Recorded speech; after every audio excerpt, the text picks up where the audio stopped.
அனைவருக்கும் வணக்கம். தேசிய மரபு அறக்கட்டளை புதுவை அருங்காட்சியகம் முன்னெடுக்கும் தொன்மை பேசுவோம் பன்னாட்டு இணையவழி கருத்தரங்குக்கு அனைவரையும் வரவேற்கின்றேன்.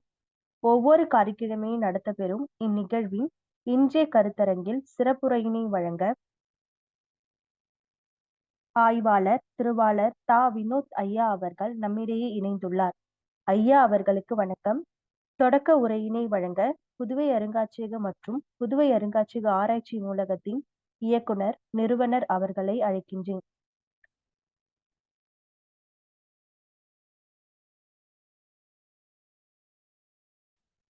அனைவருக்கும் வணக்கம். இன்று ஒரு சிறந்த நாள்.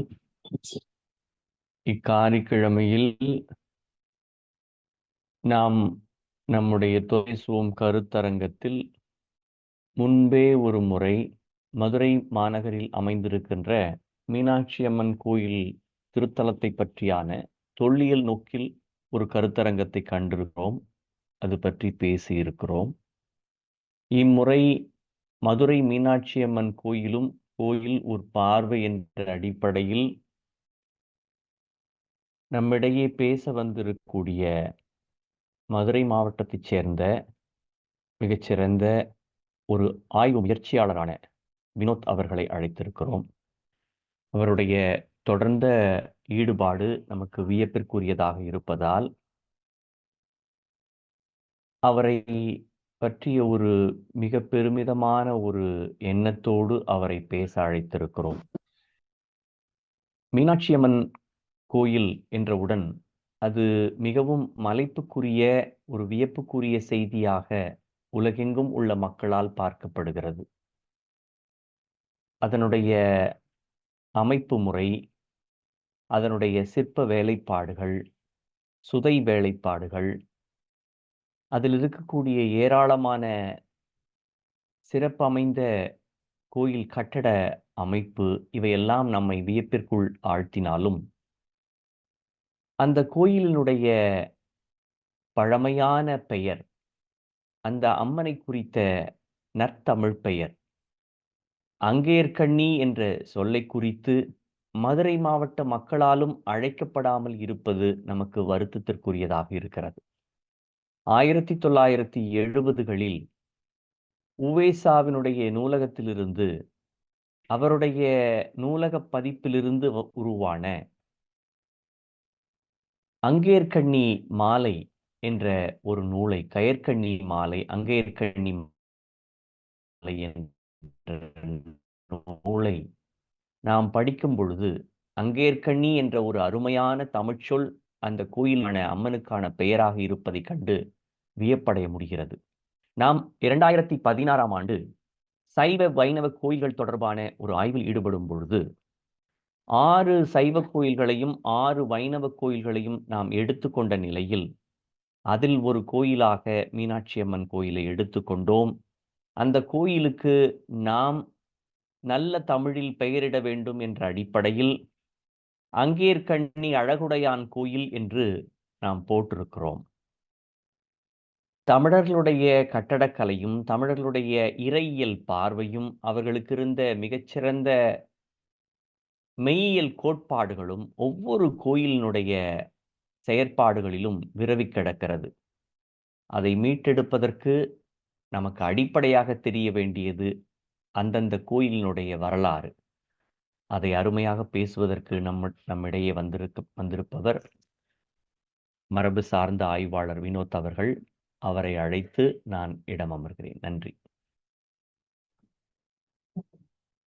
மாடுகட்டி போரடித்தால் மாளாது சென்னல் என்று யானைகட்டி போரெடுத்த அழகான தென்மதுரையில் என் நாவில் தவழ்ந்து விளையாண்ட என் தாய் தமிழை வணங்கி மகிழ்கின்றேன். இன்றைய தினம் சீரோடும் சிறப்போடும் புதுவை அருங்காட்சியகத்தால் முன்னெடுக்கப்படுகின்ற பன்னாட்டு இணையவழி கருத்தரங்கில் எம்மை சிறப்புரையாற்ற அழைத்த அத்துணை நல் உள்ளங்களுக்கும் என்னுடைய மனமார்ந்த நன்றிகளை தெரிவித்துக் கொள்கின்றேன். இன்றைய தினம் இந்த அருமையான இளையல் கூட விழித்திருக்கின்ற இந்த அருமையான வேளையில மீனாட்சி அம்மன் கோவிலையும் மதுரையும், அதாவது மதுரையை சொல்றதை விட மீனாட்சின்னு சொன்னாலே ஆட்டோமேட்டிக்கா மதுரை அப்படின்றது நம்ம மனசுல தோன்றிடும். அதனாலதான் மீனாட்சி முதலாக நான் கூறினேன். தலைப்பு மதுரையும் மீனாட்சி அம்மன் கோவிலும் இருந்தாலும் மீனாட்சி அம்மனை நாம் முன்னெடுத்து வைத்தால் தொடர்ந்து மதுரையை பற்றியான சிறப்பு வழிந்தோடும் என்பது ஒரு மிகப்பெரிய ஒரு உண்மை. அதன் அடிப்படையில் தான் என்னுடைய உரையினை தொடங்கலாம் என்று இருக்கின்றேன். இந்த மதுரை மீனாட்சி அம்மன் கோவிலை பற்றி பெரும்பாலும் மதுரை என்றாலே ஒரு மீனாட்சி அம்மன் கோவில் பொதுவான ஒரு ஒரு முன்னோட்டம் மட்டும்தான் இருக்கிறோம். ஒரு சில தகவல்களை மட்டும்தான் நாம் அறிய முடியும். தொல்லியல் நோக்கில் இதுக்கு முன்னாடி பல ஆய்வாளர்கள், அறிஞர் பெருமக்கள் உரையாற்றினாலும் கூட ஒரு சில தகவல்கள் அவர்கள் கூறாம விட்டிருக்கலாம். அதை தாண்டி என்னுடைய வாழ்க்கையில் நான் பட்ட அந்த தொல்லியல் சார்ந்த அனுபவங்களை இந்த நேரத்திலே உங்களிடத்தில் நான் பகிர்ந்து கொள்ளலாம் என்று இருக்கின்றேன். மதுரை மீனாட்சி அம்மன் கோவில் மிகப்பெரிய ஒரு வரலாற்று சிறப்பு மிக்க ஒரு தளமாக, ஒரு பகுதியாக விளங்குகிறது என்பது அனைவருக்கும் தெரிந்த ஒரு விஷயம். இந்த மதுரையில் கிட்டத்தட்ட அந்த மதுரையினுடைய சிறப்பு அதை எப்படியெல்லாம் குறிப்பாக எப்படியெல்லாம் தெரிஞ்சுக்கணும் அப்படின்னு சொன்னா, பெரும்பாலும் நாம் இலக்கியங்கள் வாயிலாக நாம் படிக்கக்கூடிய தமிழ் இலக்கியங்கள் வாயிலாக நாம் தெரிந்து கொண்டாலும், குறிப்பாக இந்த பரிபாடல், மதுரை காஞ்சி, பட்டினப்பாலை, ஐங்குறுநூறு, இந்த மாதிரி ஒரு சங்ககால நூல், அதற்கு பிற்பாடு வந்த சிற்றிலக்கியங்கள், இதன் வாயிலாக நாம் மதுரையினுடைய தலச்சிறப்புகளையும் மதுரையினுடைய சிறப்புகளையும் நாம் பற்றி அறிந்து கொண்டே இருந்தாலும், அதை பற்றி அறிந்து கொண்டு நாம இன்னைக்கு வரைக்கும் இருந்தாலும், ஒரு சில விஷயங்கள் நம் கலாய்வு அடிப்படையில் நாம் பார்த்தோமையானால் மட்டுமே அதனை உறுதிப்படுத்த முடியும். காரணம் என்பது இலக்கியங்கள் அனைத்தும் ஒரு சில விஷயங்கள் எல்லாம், அதாவது இலக்கியங்களை குறிப்பிட்டிருக்கின்ற அனைத்து தகவலும் செய்திகளும் எல்லாமே உண்மையா அப்படின்னு கேட்டா கிடையாது. காரணம் என்ன அப்படின்னு கேட்டா, அந்த தொல்லியல் அடிப்படையில் ஆய்வு நோக்கத்தில் ஈடுபடும் போது, அந்த பணிகளில் ஈடுபடும் போது என்ன ஒரு முரண்பாடுகள் இருக்கிறது என்றால், இந்த இலக்கியத்தில் குறிப்பிட்டிருக்கின்ற ஒரு பகுதியானது ஆய்வு நோக்கு அடிப்படையில் நாம் சென்று கலாய்வு செய்யும் போது அந்த இடத்தில் பார்த்தால் அந்த விஷயங்கள் இருக்கிறாது, அந்த செய்திகள் குறிப்பிட்டிருக்கிறாது. அது மிகப்பெரிய ஒரு வருத்தத்தை தெரிவிக்கின்றோம். அப்ப என்ன அப்படின்னா, அந்தந்த காலகட்டத்தில் வாழ்ந்த புலவர் பெருமக்களாலும் பண்டித பெருமக்களாலும் இவர்கள்லாம் என்ன பண்ணிருக்காங்க அப்படின்னு சொன்னா, அவங்களுடைய நோக்கத்தில் கற்பனை அடிப்படையில் ஒரு சில வரிகளை அந்த இலக்கியங்களில் குறிப்பிட்டிருக்கிறதுனால் நம்மளுக்கு சிரமம் ஏற்படுகிறது. இலக்கியங்கள் நம்மளுடைய தமிழினுடைய சிறப்பையும் தமிழர்களுடைய சிறப்பையும் அது உணர்த்தினாலும் கூட, ஆனா தொல்லியல் நோக்கில் ஈடுபடும் போது ஒரு சில மாறுதலுக்கு உட்படுகிறது. இதுதான் உண்மை. இது அனைவருக்கும் தெரிந்ததுதான். இருந்தாலும் இந்த கருத்தினை உங்களிடத்தில் நான் பகிர்ந்து கொள்கின்றேன். மேலும் இப்ப நான் என்ன சொல்ல வரேன் அப்படின்னு சொன்னா, இப்ப மீனாட்சி அம்மன் கோவிலில் மீனாட்சி அம்மன் கோவிலில் இருக்கின்ற அத்துணை தெய்வங்களுக்காக பல்வேறு வகையான இலக்கியங்கள் இருக்கின்றன. அத புலவர் பெருமக்களால் அந்தந்த, குறிப்பாக சொல்லப்போனால் மன்னருடைய ஆட்சி காலங்களில், குறிப்பாக பாண்டியருடைய ஆட்சி காலங்களில் இருந்தாலும் சரி, அதற்கு பின்னாடி விஜயநகர் வேந்தர்களுடைய ஆட்சி காலங்களில் இருந்தாலும் சரி, அதற்கு பின்னாடி நாயக்கருடைய ஆட்சி காலம். ஏன்னா விஜயநகரத்துக்கு பின் பகுதியாக வந்தவர்கள் தான் நாயக்கருடைய ஆட்சி காலம். அதற்கு முன்பாக வானாதி ராயர்கள், இந்த ராயர்களுடைய வம்சம் மதுரையில் மிகப்பெரிய ஒரு அளப்பரிய பணி. அப்ப அவர்களுக்கு பின்னாடி நாயக்கருடைய வம்சத்தின் காலத்துலதான் நிறைய திருப்பணிகள் எல்லாமே செய்திருக்கிறார்கள். நான் மீனாட்சி அம்மன் கோயிலை பற்றி அப்படியே ஒரு அறிமுகத்தை அப்படியே தொடர்ந்து கொடுத்துக்கிட்டே வருகின்றேன். இதை பற்றியான நிறைய செய்திகளை நீங்களும் தெரிந்து கொள்ளலாம். ஏன்னா ஒரு சில விஷயங்கள் நிறைய பேருக்கு தெரியாம இருக்கும். அதை நிச்சயமா தொழில் அடிப்படையில இந்த துறை சார்ந்த இயங்குகிறவங்களுக்கு இந்த விஷயம் தெரிந்திருக்க வாய்ப்பு இருக்கு. இயங்காதவர்களுக்கு நிச்சயமாக அது தெரிய வாய்ப்பு இல்லை. நிறைய பேராசிரியர் பெருமக்கள் கிட்டத்தட்ட மதுரையில சொல்ல போனா மதுரை காமராசர் பல்கலைக்கழகத்துல பாடத்திட்டத்துல அழகு கலைகள் மயிலை சீனி வேங்கடசாமி ஐயாவுடைய புத்தகத்தை வைத்திருக்கிறார்கள், தமிழர் அழகு கலை என்று. அந்த இதிலையும் மதுரை குறிப்பிடப்படவில்லை. அப்ப மிகப்பெரிய ஒரு வருத்தம். காரணம் என்பதுன்னா அந்த காலகட்டத்தில் பல ஆய்வாளர்கள் மதுரையை பற்றி ஆய்வு செய்து கொண்டிருந்தனால மயிலை சீனி வேங்கடசாமி ஐயா அவர்கள் வடக்கு பகுதியில் இருக்கக்கூடிய பகுதிகளில், தமிழகத்தில் வடக்கு பகுதியில் இருக்கக்கூடிய கோயில்களை மற்றும் ஆராய்ந்து அதனை பற்றியான செய்திகளை மட்டும் குறிப்பிட்டு சென்று விட்டால். ஆனால் மிகப்பெரிய மதுரை மீனாட்சி அம்மன் பற்றி குறிப்பிடாத மிகப்பெரிய எனக்கு ஒரு வேதனைக்குரிய ஒன்று இன்றைக்கு வரைக்குமே எனக்கு ஒரு வேதனையாகத்தான் இருக்கிறது. இதை தாண்டி மதுரையிலே பல்வேறு வகையான ஆராய்ச்சியாளர்களும் அறிஞர்களும் பல நூல்களை இயற்றி அதன் மூலமாக மதுரையினுடைய சிறப்பையும் பாண்டிய நாடுகளினுடைய சிறப்பையும் பாண்டிய மன்னர்களுடைய சிறப்பையும் மீட்டுக் கொண்டிருக்கின்றார்கள். அந்த வகையில் நானும் மீட்டுக் கொண்டிருக்கின்றேன். என்னென்றால் பாண்டியர்களுடைய வரலாற்று தடயங்கள் முழுமையாக கிடைக்கப்படவில்லை. சோழர்களுக்கு எவ்வாறு மிகப்பெரிய ஒரு வரலாறு, நீண்ட நெடிய வரலாறு கிடைக்கப்படுகிறதோ அதே போல பாண்டியர்களுக்கும் கிடைக்கப்படவில்லை. காரணம் என்பது அவர்கள் அந்த தமிழுக்கு அளவுக்கு அதிகமாக முக்கியத்துவம் கொடுத்திருக்கிறார்கள். பழமையானவர் மூவேந்தர்களில் பழமையானவர்கள் பாண்டியர் என்று அழைக்கப்படுகிறார்கள். இது எல்லாம் அனைவரும் தெரிந்த உண்மையாக இருந்தாலும் கூட பாண்டியனுடைய வரலாறு ஒரு சில காலகட்டத்தில் அவர்கள் இந்த ஆவணப்படுத்துவதில் மிகப்பெரிய ஒரு கவனத்தை செலுத்தாமல் விட்டுவிட்டார்கள். அதனை அழிப்பதற்காக பிற ஆட்சியாளர்கள் போர் தொடுத்தார். அதாவது பாண்டியர்கள் எப்பவுமே மூட்டு குணம் கொண்டவர்கள் என்று பல இலக்கியங்களில் குறிப்பிட்டிருந்தாலும் கூட ஒரு சில காலகட்டத்தில் பாண்டியர்களுக்கும் சோழருக்கும் மிகப்பெரிய ஒரு சண்டையெல்லாம் ஏற்பட்டு இதனால சோழர்கள் பாண்டிய நாட்டை கைப்பற்றிருந்தாங்க, பாண்டியர்கள் சோழ நாட்டை கைப்பற்றியிருந்தார்கள். இந்த மாதிரி நிறைய வரலாற்று தொடர்பான விஷயங்கள் அனைத்தும் இடம்பெற்று வருகின்றன. இடம்பெற்றாலும் இதனால் பாண்டியர்கள் நிறைய வரலாற்று தடயங்கள் அழியும். ஆனா பாண்டியர்கள் மிகப்பெரிய சாதனை செய்திருக்கிறார்கள். அந்த பாண்டிய நாட்டில் இருக்கின்றேன், நான் பாண்டியர்களை பற்றி ஆய்வு செய்கிறேன் என்று புகழ்ந்து பேசவில்லை. உண்மையாக குறிப்பிட்டுங்க பாண்டியர்களை பற்றியான உண்மையான கருத்துக்களை உங்களிடத்தில் பகிர்ந்து கொள்ளலாம் என்பது இருக்கின்றேன். இது என்னுடைய பாண்டியர்களை பற்றி ஏற்கனவே தற்பெருமையா பேசலாம் அப்படின்னா நீங்க நினைக்க வேண்டாம். ஆய்வு என்பது ஒரு தொடர் ஓட்டம், ஒரு ரிலே ரேஸ் அப்படின்ற ஆங்கிலத்தில் நம்ம சொல்லுவாங்க. அதற்கு ஒரு எல்லையே கிடையாது. நாம் தொடர்ந்து ஆய்வு செய்ய செய்ய செய்ய எது தவறு எது சரி என்று இவ்வாறு மட்டும்தான் செய்திகள் இடம்பெறுமே தவிர்த்து, கருத்துக்கள் இடம்பெறுமே கருத்தாடல்கள் இடம்பெறுமே தவிர்த்து ஆய்வு என்பது அதற்கான ஒரு முடிவு அப்படின்றது ஒரு வகையான ஒரு எல்லையே கிடையாது அப்படின்னு தான் நான் சொல்லுவேன். இப்போ நம்ம மதுரையை பற்றி ஏகப்பட்ட விஷயங்கள் நீங்க தெரிஞ்சிருப்பீங்க. மதுரை பற்றியான இலக்கியங்கள் எல்லா இடத்துலயும் குறிப்பிட்டிருக்கும். மதுரை என்பது பரிபாடலில் சிறப்பாக குறிப்பிட்டிருப்பார்கள். மாயோன் கொப்புள் மலர்ந்த தாமரை என்று குறிப்பிட்டிருப்பார்கள். தாமரை மலர்கள் போன்ற அதனுடைய இதழ்கள் போன்று மதுரையினுடைய அமைப்பானது இருக்கின்றது அப்படின்னு சொல்லிட்டு குறிப்பிட்டு இருப்பார்கள். அத்தகைய சிறப்பை இன்றைய நீங்கள் அந்த வானூர்தியில் இருக்கக்கூடிய இந்த வான்வெளி புகைப்படங்கள் வழியாக நீங்க பார்த்தோமே ஆனால் நிச்சயமாக அதன் வழியாகத்தான் தோன்றும். அது இந்த நான் குறிப்பிட்ட இந்த தாமரை மலர் போன்ற தாமரை மலர் போன்ற வடிவமைப்பு இந்த மதுரையினுடைய வரைபடமாக இருக்கின்றது அப்படின்னு சொன்னா எந்த இடத்துல இருந்து மதுரையானது தாமரை மலர் போன்று சூழ்ந்திருக்கிறது அப்படின்றத நீங்க அறிந்து கொள்வதற்கு நான் சொல்கின்றேன். மதுரையில மீனாட்சி அம்மன் கோவில்ல சுவாமி சன்னதி, அதாவது சிவன், அதாவது இன்றைக்கு நம்ம சொக்கநாத பெருமான் என்று சொல்கிறோம், சுந்தரேஸ்வரர் என்று வடமொழியில் சொல்லுகிறோமே அந்த கருவறை பகுதியில் கருவறையில் இருந்துதான் அதனுடைய தொடக்கமானது தொடங்குகிறது. இது நிறைய பேரு தெரியாது.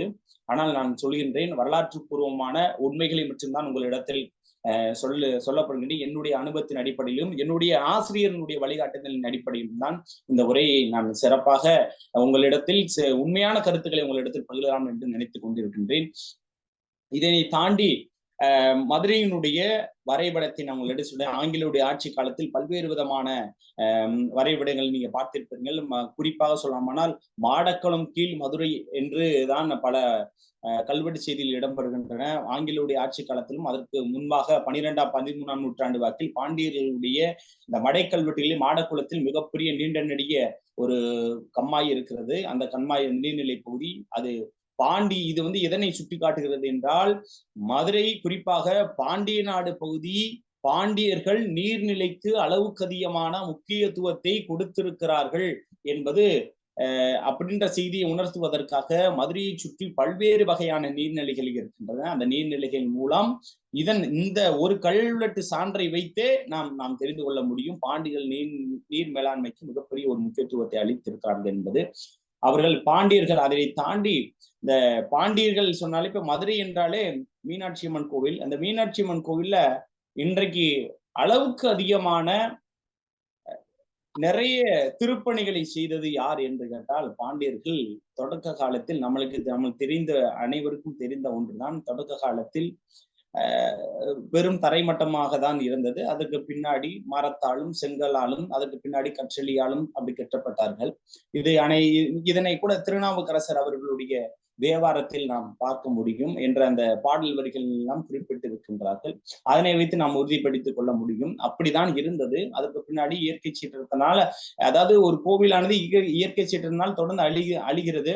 அதுக்கு பின்னாடி அதுக்கு என்ன ஒரு முற்றுப்புள்ளி வைக்கிறது அப்படின்றதுக்காதான் கற்றளி. கற்றளி என்றால் கல்லால் முழுமையாக கட்டப்படுகின்ற ஒரு வகையான ஒரு அமைப்பு. இதைத்தான் இன்றைக்கு வரைக்கும் தற்காலத்தில் செய்து வருகிறார்கள். இந்த கற்றளி அமைப்புக்கு பின்பாடு என்ன வந்ததுன்னா சுதை சிற்பங்கள். இந்த சுதை சிற்பங்கள், குறிப்பாக சுதை சிற்பங்கள் அப்படின்னா இயற்கை முறையிலும் செய்திருக்கிறார்கள், தற்காலத்தில் செயற்கை முறையிலும் செய்திருக்கிறார்கள். தற்காலத்துல இந்த சிமெண்ட், சின்ன சின்ன சித்துக்களை வைத்து செய்திருக்கிறார்கள். இதற்கு முன்னாடி இந்த சுதை சிற்பங்களை எப்படி எல்லாம் பண்ணியிருந்தாங்கன்னா கடுக்காய், சுண்ணாம்பு, இந்த கடுக்காய், சுண்ணாம்பு, இந்த மாதிரி இயற்கையில் கிடைக்கக்கூடிய அந்த முட்டைக்கூடு, கருப்பட்டி, இந்த மாதிரி இருக்கக்கூடிய ஒரு கலவை இயற்கையில் கிடைக்கக்கூடிய பொருட்களை வைத்து, ஒரு வலிமையாக கிடைக்கக்கூடிய ஒரு பொருட்களை வைத்து இவங்க என்ன செஞ்சாங்க அப்படின்னு சொன்னா ஒரு கலவைமான இயற்கை மூலமாக ஒரு கலவையை உருவாக்கி அதன் மூலமாக வரக்கூடிய ஒரு கலவையை வைத்து இந்த சுதை சிற்பங்களை அப்படி செய்ததுதான் மீனாட்சி அம்மன் கோயிலில் பல வகையான சுதை சிற்பங்கள், கோபுரங்களில் இருக்கக்கூடிய சுதை சிற்பங்கள் இன்றைக்கு வரைக்கும் கம்பீரமாக நிற்கிறது என்றால் அது அந்த அளவுக்கு இயற்கை மிகுந்த ஒரு சிற்ப வேலைப்பாடுகள், சிற்ப ஆசிரியர்களுடைய ஸ்தபதிகளுடைய வேலைப்பாடுகள் என்றுதான் நான் கூறுவேன். ஏன்னா அந்த அளவுக்கு இன்றைக்கு தற்காலத்தில் இருக்கக்கூடிய இந்த ஜிப்சத்தை பயன்படுத்தக்கூடிய இந்த சிமெண்ட் எல்லாம் இன்னைக்கெல்லாம் பூசணும்னா அதிகபட்சம் ஒரு குறிப்பிட்ட காலங்களிலே அதற்கான விரிசல் பட்டது. இன்றைக்கு வரைக்கும் விரிசல் படாம ஓரளவுக்கு கம்பீரமாக காட்சியளிக்கிறது என்றால் அது அந்த அளவுக்கு நவீனத்துவம் அடிப்படையில் நம்மளுடைய தமிழர்கள் சிறப்பு வாய்ந்து இருந்திருக்கால், சிற்பத்துறையில் சிறந்த நம்ம நிபுணத்துவம் பெற்றிருக்காள் என்பதைத்தான் நான் சொல்லுகிறேன். அதை தாண்டி நான் எதற்காக அங்கிட்டு ஒரு சொல்லி இங்கிட்டு ஒரு சொல்லி சொல்கிறேன் என்றால் வரலாற்று அடிப்படையில் நான் மீனாட்சி அம்மன், ஏன்னா நிறைய விஷயங்கள் மீனாட்சி அம்மன்ல சொன்னோம்னா அப்படியே வந்துகிட்டே இருக்கும், மடை திறந்த வெள்ளம் போல. அதற்காகத்தான் உங்களுக்கு அப்படியே தொடர்ந்து நான் சொல்லிக் கொண்டே வருகின்றேன். இந்த மீனாட்சி அம்மன் கோவிலில் ஏகப்பட்ட விஷயங்களை நான் தொடர்ந்து சொல்லிக்கின்றே இருக்கின்றேன். இப்போது மீனாட்சி அம்மன் ஃபர்ஸ்ட் ஒரு வரைபடம் அடிப்படையில் நான் கொண்டு வரேன். மீனாட்சி அம்மன் கோவிலில் கிட்டத்தட்ட 14 கோபுரங்கள் இருக்கின்றன. அந்த 14 கோபுரங்களில் கிட்டத்தட்ட 12 கோபுரங்கள் நம்ம கண்ணுக்கு பார்த்தா தெரியும். மீதம் 2 எங்க கோபுரம் எங்க இருக்கு அப்படின்னு நீங்க கேட்டீங்க அப்படின்னு சொன்னா எங்கேயுமே இல்ல, அங்க கோயில்ல தான் இருக்கு. அந்த மீதம் அது 2 கோபுரமா நான் சொல்லக்கூடாது, 12 கோபுரம் 2 விமானம் அப்படின்னு தான் சொல்லணும். 2 விமானம் அப்படின்னு சொன்னா அதாவது ஒரு நிறைய ஒரு ஆசிரியர்களுக்கான சரி, நிறைய மாணவர்களுக்கான சரி ஒரு சரியான ஒரு புரிதல் கிடையாது. காரணம் என்ன, ஒரு சரியான புரிதல் இன்னைக்கு ஒரு சிலருக்கு இல்லாம இருக்கு. காரணம் என்ன அப்படின்னு சொன்னா இதெல்லாம் எனக்குமே தெரியாது, நான் போக போக தான் நானும் கத்துக்கிட்டேன். அவர்களை தவறாக கூறவில்லை. அதாவது விமானம் என்பது வேறு, கோபுரம் என்பது வேறு. விமானம் என்பது சுவாமி சன்னதியிலும், அதாவது இறைவன் இறைவிக்கு மேற்பகுதியில் இருக்கக்கூடிய ஒரு வகையான ஒரு கோபுரம் அமைப்பு. இதுதான் விமானம். இது கருவறைக்கு மேல இருக்கக்கூடிய பகுதி என்று அழைப்பார்கள். ஆனால் கோவிலுடைய நுழைவு பகுதியில் இருக்கக்கூடிய பகுதி கோபுரம். அதை ஒரு சில பேரு வாயில் கோபுரம் என்று அழைப்பார்கள், ராச கோபுரம் என்று அழைப்பார்கள். ஏன்னா கோபுரத்திலே பல வகையான கட்டிடக்கலையிலே திராவிட கட்டிடக்கலை, இஸ்லாமிய கட்டிடக்கலை, மேற்கத்திய கட்டிடக்கலை, கிரேக்க கட்டிடக்கலை என்று பல வகையான கலைகள் இடம்பெறுகின்றன. அந்த கட்டிடக்கலை ஒவ்வொரு வகையான கட்டிடக்கலை அழைப்பில் ஒவ்வொரு வகையான கோவில்கள் இடம்பெறும். சோழர் காலத்து கோவில்கள் ஒரு வகையான கட்டிடக்கலையில் இருக்கும். பாண்டியர்களுடைய ஆட்சி காலத்துல உருவாக்கப்பட்ட அந்த கோபுர அமைப்பு, கட்டிட அமைப்பு எல்லாமே அது ஒரு வகையானதாக இருக்கும். அப்ப ஒவ்வொரு மன்னர்களுடைய ஆட்சி காலத்தில் அவர்களுடைய காலத்தில் இருந்த சபதிகள் மூலமாகவும் அந்த சிற்ப ஆசாரிகள் அந்த சிற்ப ஆசாரிகள் மூலமாகவும் அவங்களுடைய காலத்தில் வளர்ச்சி பெற்ற கலைகளின் அடிப்படையில் அவங்களுடைய திருப்பணிகளை தொடர்ந்து செய்து வருவார்கள். இதுதான் உண்மை. இதைத்தான் நாம் தொடர்ந்து பார்க்கிறோம். இன்றைக்கு வரைக்கும் எதையுமே நம்ம வந்து ஒரு புத்தகத்தை பார்த்தோம் என்றால் அதை வந்து உண்மையா என்பதை உறுதிப்படுத்துவதற்கு நம்மளுடைய அதை உறுதிப்படுத்துவதற்கு மிக முக்கியமான தேவை கலாய்வு. அந்த கலாய்வு இல்லை அப்படின்னு சொன்னோம்னா நிச்சயமா நம்மளுடைய நிறைய விஷயங்களை வந்து நம்மளுக்குள்ளேயே ஒரு மிகப்பெரிய ஒரு கொஸ்டின் எழுப்பிக்கிட்டே இருக்கும், கேள்வி எழுப்பிக்கிட்டே இருக்கும். இது உண்மையா? இந்த விஷயத்த போய் நம்ம போய் ஒருத்தவங்க போய் சொல்லலாமா? அதை எப்படி நம்ம நம்ப வைக்கிறது? அப்படின்ற மாதிரி ஒரு கேள்வி தொடர்ந்து எழும்பிக்கிட்டே இருக்கும். அதை வந்து நம்ம பூர்த்தி பண்ணணும் அப்படின்னு சொன்னா தொல்லியல் நோக்கில இருந்தா மட்டும்தான் நிச்சயமாக இந்த மாதிரி ஒரு சில விஷயங்களை நம்ம வந்து செய்ய முடியும். அந்த ஒரு விஷயங்களை வந்து தைரியமாக பேச முடியும். இதுதான் உண்மை. இதை தாண்டி நிறைய செய்திகள் கிடைக்கும். ஒரு கலாய்வில் ஈடுபட்டோம் என்றால், ஒரு கோவிலை பற்றி நம்ம அறிந்து கொள்ள வேண்டும் என்றால் அந்த கோவிலை தாண்டி நிறைய விஷயங்கள் தெரிஞ்சுக்கலாம். ஏன்னா அந்த கோவிலை மட்டும் நான் அறிந்து கொள்வதற்காக போகும். ஆனா இந்த விஷயம் மட்டும் கிடைக்காது, அதை சுத்தி இருக்கக்கூடிய விஷயங்கள் கிடைக்கும். அப்ப அதை வைத்து நாம் தொடர்ந்து ஆராய்ந்துகிட்டே இருந்தோம் அப்படின்னு சொன்னா நிச்சயமா அந்த தகவலை நாம் மீட்டெடுக்க முடியும். அந்த வகையில் தான் நம்மளுடைய தமிழனுடைய வரலாற்றையும் தமிழ் இனத்தினுடைய வரலாற்றையும் நாம் மீட்டெடுக்க முடியும். இப்ப அதன் அடிப்படையில் மீனாட்சி அம்மன் கோயில் பல்வகை அந்த 12 கோபுரங்களும் 2 வகையான விமானங்களும் இருக்கின்றன. இந்த மீனாட்சி அம்மன் சொக்கநாதர் சன்னதிக்கு மேல் இருக்கக்கூடிய பகுதியை வந்து இந்திர விமானம் என்று அழைக்கப்படுகிறார்கள். அதே போல இதை வந்து இன்னொன்னு தமிழ்ல விண்ணெளி மண்டபம், அதாவது விண்ணெளி விமானம் அப்படின்ற மாதிரி சொல்றாங்க. இந்த விண்ணெளி விமானத்துல கிட்டத்தட்ட அந்த விண்ணெளி இருக்கிறதுலயே நான் ஆரம்பத்திலேயே நான் சொல்லிட்டேன் பேசுறதுக்கு முன்னாடியே, இந்த மதுரையினுடைய அமைப்பு சுவாமி சன்னதியில் இருந்து துவங்குகிறது என்பதை உங்களிடத்தில் நான் உறுதிப்படுத்தி விட்டேன். இந்த மீனாட்சி அம்மன் கோவிலுக்காக இந்த மீனாட்சி அம்மன் கோவில் எழுப்பப்பட்டதா அப்படின்றது கேட்டா மிகப்பெரிய கேள்விக்குறி. மீனாட்சி அம்மனுக்காக இந்த கோவில் எழுப்பப்படவில்லை. இந்த கோவில் எழுப்பப்பட்டது முதலில் சிவனுக்காக எழுப்பப்பட்டது. ஏனென்றால் இன்றைக்கு நீங்க இதை நீங்க எப்படி நீங்க தெரிஞ்சுக்கணும் அப்படின்னு சொன்னா, எப்படி நான் சொல்றது உண்மையா அப்படின்றத வந்து நீங்க வந்து உறுதிப்படுத்தணும் அப்படின்றதுக்கான இந்த சிவன் கோவில் தான் மையமாக இருக்கிறது, கோவிலுடைய மையமாக இருக்குது. அது காரணம் வந்து எப்பயுமே நம்ம கிழக்கு சூரியனுடைய உதிக்கக்கூடிய பகுதியில இருந்து நீங்க நல்லா பாருங்க. கிழக்கு கோபுரம் வழியாக நீங்கள் வந்தீங்கன்னா ஸ்ட்ரெயிட்டா இருக்கிறது நேரா பாத்தீங்க அப்படின்னு சொன்னா சிவன் சன்னதி மட்டும்தான்.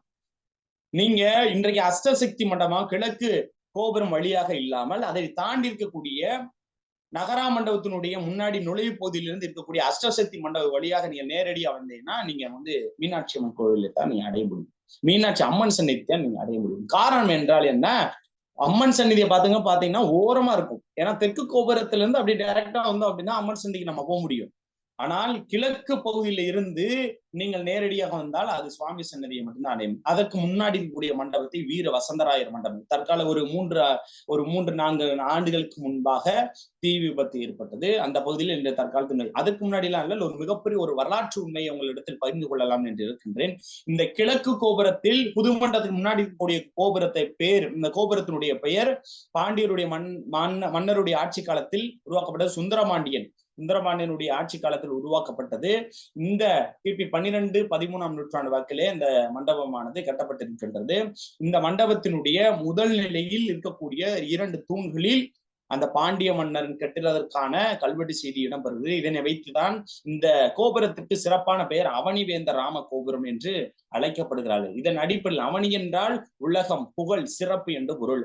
அப்ப அந்த சிறப்பு புகழ்மிக்க இருக்கக்கூடிய பாண்டிய மன்னனுடைய ஆட்சி காலத்தில் இந்த கோபுரமானது உருவாக்கப்பட்டது. மிகவும் பழமையான கோபுரம் என்றால் அது கிழக்கு கோபுரம் மட்டுமே.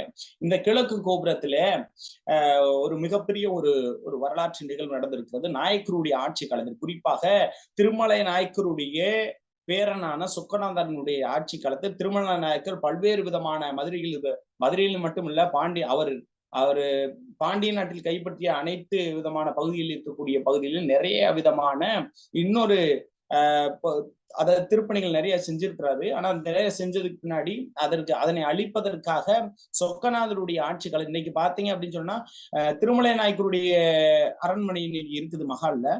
அது கிட்டத்தட்ட இன்னைக்கு இருக்கக்கூடியது வந்து 3/3 வந்து 1 பங்கு அப்படின்றதான் நம்ம வந்து சொல்ல முடியும். ஏன்னா அதுலயே அவங்க குறிப்பிட்டிருப்பாங்க. காரணம் என்ன, மீது 2 பகுதி 3 பகுதிகளில் என்ன பண்ணிட்டாங்க அப்படின்னு சொன்னா சொக்கநாதருடைய ஆட்சி காலத்து திருச்சிக்காக. ஏன்னா அன்னைக்கு இருக்கக்கூடிய ஒரு சூழல், அன்னைக்கு எல்லா பேரும் வந்து பிரிட்டிஷ் காலத்துக்கு பின்னாடி சேதுபதி மன்னர்கள் எல்லா பேருமே டார்கெட் பண்ண விட்டு இவங்க என்ன பண்றாங்க அப்படின்னு சொன்னா பயந்துகிட்டு ஓடிடுறாங்க. ஏன்னா மாத்தி மாத்தி கப்பம் கட்ட முடியாது, நம்மளால ஒண்ணும் பண்ண முடியாது, ஆட்சியை வந்து இந்த இடத்துல நடத்த முடியாதுன்றதுக்காக இவர்கள் என்ன செய்கிறார்கள் என்றால் மதுரையை கைப்பற்றதுக்காக பல்வேறு விதமான மரபினர்கள் வந்து இவர்களை சூழ்ச்சி செய்துவிட்டு அவர்களை கைப்பற்ற போது சுக்கந்த நாயக்கர் பிடிங்கெடுத்து பழையபடி திருச்சிக்கே தலைநகரை வந்து மாற்றாரு. இதெல்லாம் நிறைய மதுரை நாயக்க வரலாறு ஆக்கி பரந்தாமனர் ஐயா, அதை தாண்டி நிறைய வரலாறு தொடர்பான நாயக்கர் காலத்தில் தொடர்புடைய அந்த புத்தகத்திலாம் படிக்கப்பட்ட இந்த உண்மைகள் இந்த மாதிரி செய்திகள்லாம் நிறைய நீங்க அறிந்து கொள்ள முடியும். இப்ப அந்த சொக்கநாதர் என்ன பண்ணிட்டார் அப்படின்னா, திருமலை நாயக்கர் மிகப்பெரிய ஒரு வசதியானவர். அந்த வசதியா இருந்து நிறைய கோவிலுக்காக நிறைய, ஏன்னா அவர் சொல்ல போனா அவர் வைணவ பற்றாளர். அதுக்கு பின்னாடி கண்புரை நோய் பாதிக்கப்பட்டுச்சு. எங்கே போய் மருத்துவம் பாக்குறாரு, எதுவும் கிடைக்க மாட்டேங்குது. என்ன பண்றாரு அப்படின்னு சொன்னோம்னா, கடைசியில யார் மூலமா, ஒரு புலவர் மூலமா, நீங்க மீனாட்சி அம்மன் மதுரையில இருந்துட்டு நீங்க வந்து ஸ்ரீவில்லிபுத்தூர் வரைக்கும் நீங்க 3 கிலோமீட்டருக்கு ஒரு தடவை நகரா மண்டபத்தை வைத்து அதுல வந்து முரசு கொட்டி அதன் அடிப்படையில வந்து அவங்களுக்கு 12 மணி பூசம், ஆண்டாளுக்கு 12 மணி பூசம் முடிஞ்ச உடனே நீங்க வந்து உணவு இருந்துருவீங்க. இந்த மாதிரிலாம் நீங்க தூங்குறீங்களே, ஏன் மதுரையில் இருக்கக்கூடிய மீனாட்சி அம்மன் கோயிலை ஏன் நீங்க வந்து ஏறிட்டு பார்க்கல, ஏன் வந்து வழிபடல அப்படின்னு சொல்லும் போது, நான் நிச்சயமா அந்த சாமி என்னை தீர்த்து வச்சு இந்த கண்புரை நோயை தீர்த்து வைத்தால் நிச்சயமாக மதுரை மீனாட்சி அம்மனுக்கு மிகப்பெரிய ஒரு திருப்பணி செய்யலாம் என்று இருக்கின்றேன் அப்படின்னு சொல்கிறாரு. கண்புரை நோய் தீர்கிறது. அந்த கண்புரை நோய் தீர்ந்தவுடன் அவர் மிகப்பெரிய திருப்பணியாக என்ன செய்தார் என்றால், தென் தமிழகத்தில் மிகப்பெரிய உயர்ந்த கோபுரமாக இருக்கக்கூடிய ஒரு கோபுரம் திகழ வேண்டும். மீனாட்சி அம்மன் கோயிலுக்கு தெற்கு பகுதியில் இருக்கக்கூடிய ஒரு கோபுரத்தை நாம் எழுப்பப்பட வேண்டும்.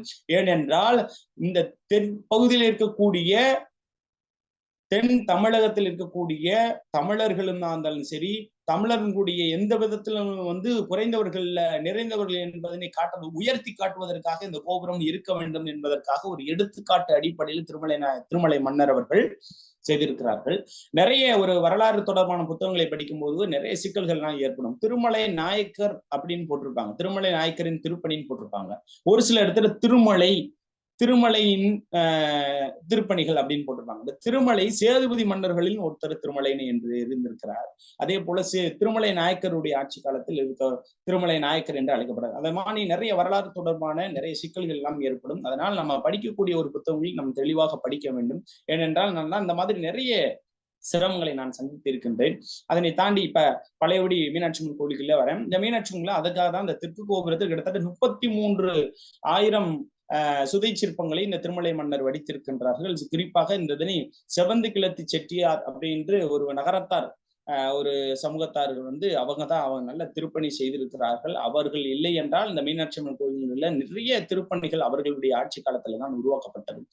அவர்கள் நிறைய திருப்பணிகள் நிறைய செய்தார்கள். என்னதான் இருந்தாலும் பணம் கொடுத்தாலும் இறைப்பணி என்பது அது சிறப்பான முறையில் அமைவதற்காக அவ்வளவு பாடுபட்டு இருக்கிறார்கள். நிச்சயமாக அவர்களை எல்லாம் இன்றைக்கு நினைத்து பார்க்கின்றேன். அவர்களுக்காக ஒரு மாலை மாதிரி ஒரு பாடல்கள்லாம் நிறைய எழுதியிருக்காங்க. பிள்ளைத்தமிழ் கூட எழுதியிருக்கிறாங்க. அப்ப அந்த இதெல்லாம் நிறைய இன்றைக்கு ஓலைச்சுவடிகளிலும் பார்க்கப்படுது. கிட்டத்தட்ட மீனாட்சி அம்மன் கோவிலில் எனக்கு கிட்டத்தட்ட ஒரு 8 மாதங்கள் ஓலைச்சுவடி அந்த புதுப்பிப்பு, அதை வந்து இணைய ஒளி மின்னாக்கம் செய்வதற்கான பணிகள் கிடைக்கிறதுக்கான வாய்ப்புகள் எனக்கு கிடைத்தது. நான் அந்த மீனாட்சி அம்மன் கோவிலுடைய ஓரளவுக்கு அதற்கான வரலாறுகளை என்னால் தொடர்ந்து அறிந்து கொள்ள முடிந்தது என்பதனை இந்த நேரத்தில் உங்களிடத்தில் தெளிவுபடுத்த விரும்புகின்றேன். இந்த மீனாட்சி அம்மன் கோவிலில் அப்படி இந்த கிழக்கு கோபுரத்தில் அந்த வரலாற்று செய்தியில் உங்களிடத்தில் பகிர்ந்து கொள்கின்றேன். இந்த சொக்கநாதனுடைய ஆட்சி காலத்துல சொக்கநாதரை மிகப்பெரிய இந்த ஆங்கிலேயர்களுக்கும் மற்ற பிற ஆட்சியாளர்களுக்கும் வரிகளை தொடர்ந்து செலுத்தியதனால் தொடர்ந்து இழப்பு ஏற்பட்டது. இதனால் இவர்களுக்கு வருவாய் எதுவும் வரவில்லை. அதற்காக திருமலை மன்னர் என்ன செய்தார், மதுரை அருகே இருக்கக்கூடிய சாமநத்தம் என்ற பகுதி இருக்கிறது. இன்றைக்கு அது சிவகங்கை மாவட்டத்தோட சேர்ந்து இருக்கிறது. இந்த சாமநத்தம் பகுதியில் இருக்கக்கூடிய மக்களுக்கு அவர்கள வந்து அந்த என்ன ஆகுதுன்னா, அந்த சீர்பாத தாங்கிகள் அப்படின்னு சொல்லுவாங்கல்ல, அந்த தேரு இந்த மாதிரி இறைப்பணி செய்யக்கூடியவர்கள், அந்த இறைமணி இறைவை வந்து தூக்கி இருப்பது அந்த சீர்பாத தாங்கிகள் அப்படின்னு சீர்பாதம் அப்படின்ற மாதிரி சொல்லுவாங்க. அப்ப இவங்களை பூராமே என்ன பண்ணிருக்காங்க, கோவிலினுடைய தூய்மை பணிக்காக அந்த பகுதி மக்களை வந்து திருமலை நாயக்கர் அழைத்திருக்கிறார்கள். அந்த பணிகளை செய்வதற்காக இந்த இடத்தை தானமாக இறையிலி அதை வரியை நீக்கி தானமாக கொடுத்திருக்கிறார் இந்த சாமநத்த மக்களுக்கு. இப்ப ஒரு காலகட்டத்தில் என்ன ஆயிடுச்சுன்னா, அந்த இடத்த வந்து திருமலை நாயக்கர் தன்னுடைய தாத்தா அளித்த இடத்த பூராமே இந்த அவருடைய பேரனான சுக்கநாதருடைய ஆட்சி காலத்தில் இருக்கக்கூடிய அந்த அமைச்சர் அவர்கள் எல்லாம் என்ன செஞ்சுட்டாங்க அப்படின்னு சொன்னா எல்லாத்தையும் அபகரிக்கிறாங்க, மக்கள்கிட்ட இருந்து பிடுங்குறாங்க. பிடுங்கணும் மக்கள் வந்து அந்த இடத்துல வாழ முடியல, எல்லாத்தையும் விரட்டி விட்டாங்க. அந்த மக்கள் வேலையும் செய்ய வரல, போராட்டங்கள் நடத்துறாங்க. எங்க போராட்டம் நடத்துறாங்க அப்படின்னு சொன்னா புதுமண்டத்துக்கு முன்னாடி இருக்கக்கூடிய கிழக்கு கோபுரம் முன்பாக இன்னைக்கு கிழக்கு கோபுரம் இருக்கும், அது எப்பயுமே பூட்டி தான் இருக்கும். அதற்கான உண்மையை தான் நான் உங்கள் இடத்தில் பகிர்ந்து கொண்டு இருக்கின்றேன். இப்ப அந்த மக்கள் வந்து அந்த முன்னாடி போராட்டம் நடத்துறாங்க. போராட்டம் நடத்தின விஷயம் வந்து சொக்கநாதர் கிட்ட போகிறது, காதுக்கு போகுது. சொக்கநாதர் என்ன சொல்றாரு அப்படின்னு சொன்னா, அவங்க நாட்டம் நடத்திட்டு போட்டு நம்மளுக்கு என்ன, நான் இடத்த வாங்கிட்டீங்கல்ல, நீங்க பேசாம இருங்க அப்படின்னு மாதிரி சொல்றாங்க. அவங்கள வேற்றி விட்டீங்களா மக்களை அப்படின்னு மாதிரி சொல்றாங்க. மீனாட்சி அம்மன் கோயிலுக்கு தூய்மை பணி எந்த பணிகளும் எதுவுமே நடைபெறது இல்லை, அப்படி ஸ்டாப் ஆகி நிக்குது. அப்ப என்ன பண்றதுன்னு தெரியல. இதை வந்து இதற்கு கிட்டத்தட்ட ஒரு 10-20 நாட்கள் அப்படி தொடர்ந்து நடைபெறுது. போராட்டத்தை கடைசி வரைக்கும் அமைச்சர் வந்து கண்டுகொள்ளவில்லை, மன்னரும் கண்டுகொள்ளவில்லை. ஒருவர் மட்டும் என்ன செய்து விட்டால் என்றால், கிழக்கு கோபுரத்தில் மேல ஏறி அந்த கலசத்திலிருந்து மேல இருந்து கீழே குதிச்சுட்டாரு. குதிச்ச உடனே அவர் வந்து உயிர் பலி இறந்துட்டாரு, ஸ்பாட்ல இறந்துட்டாரு.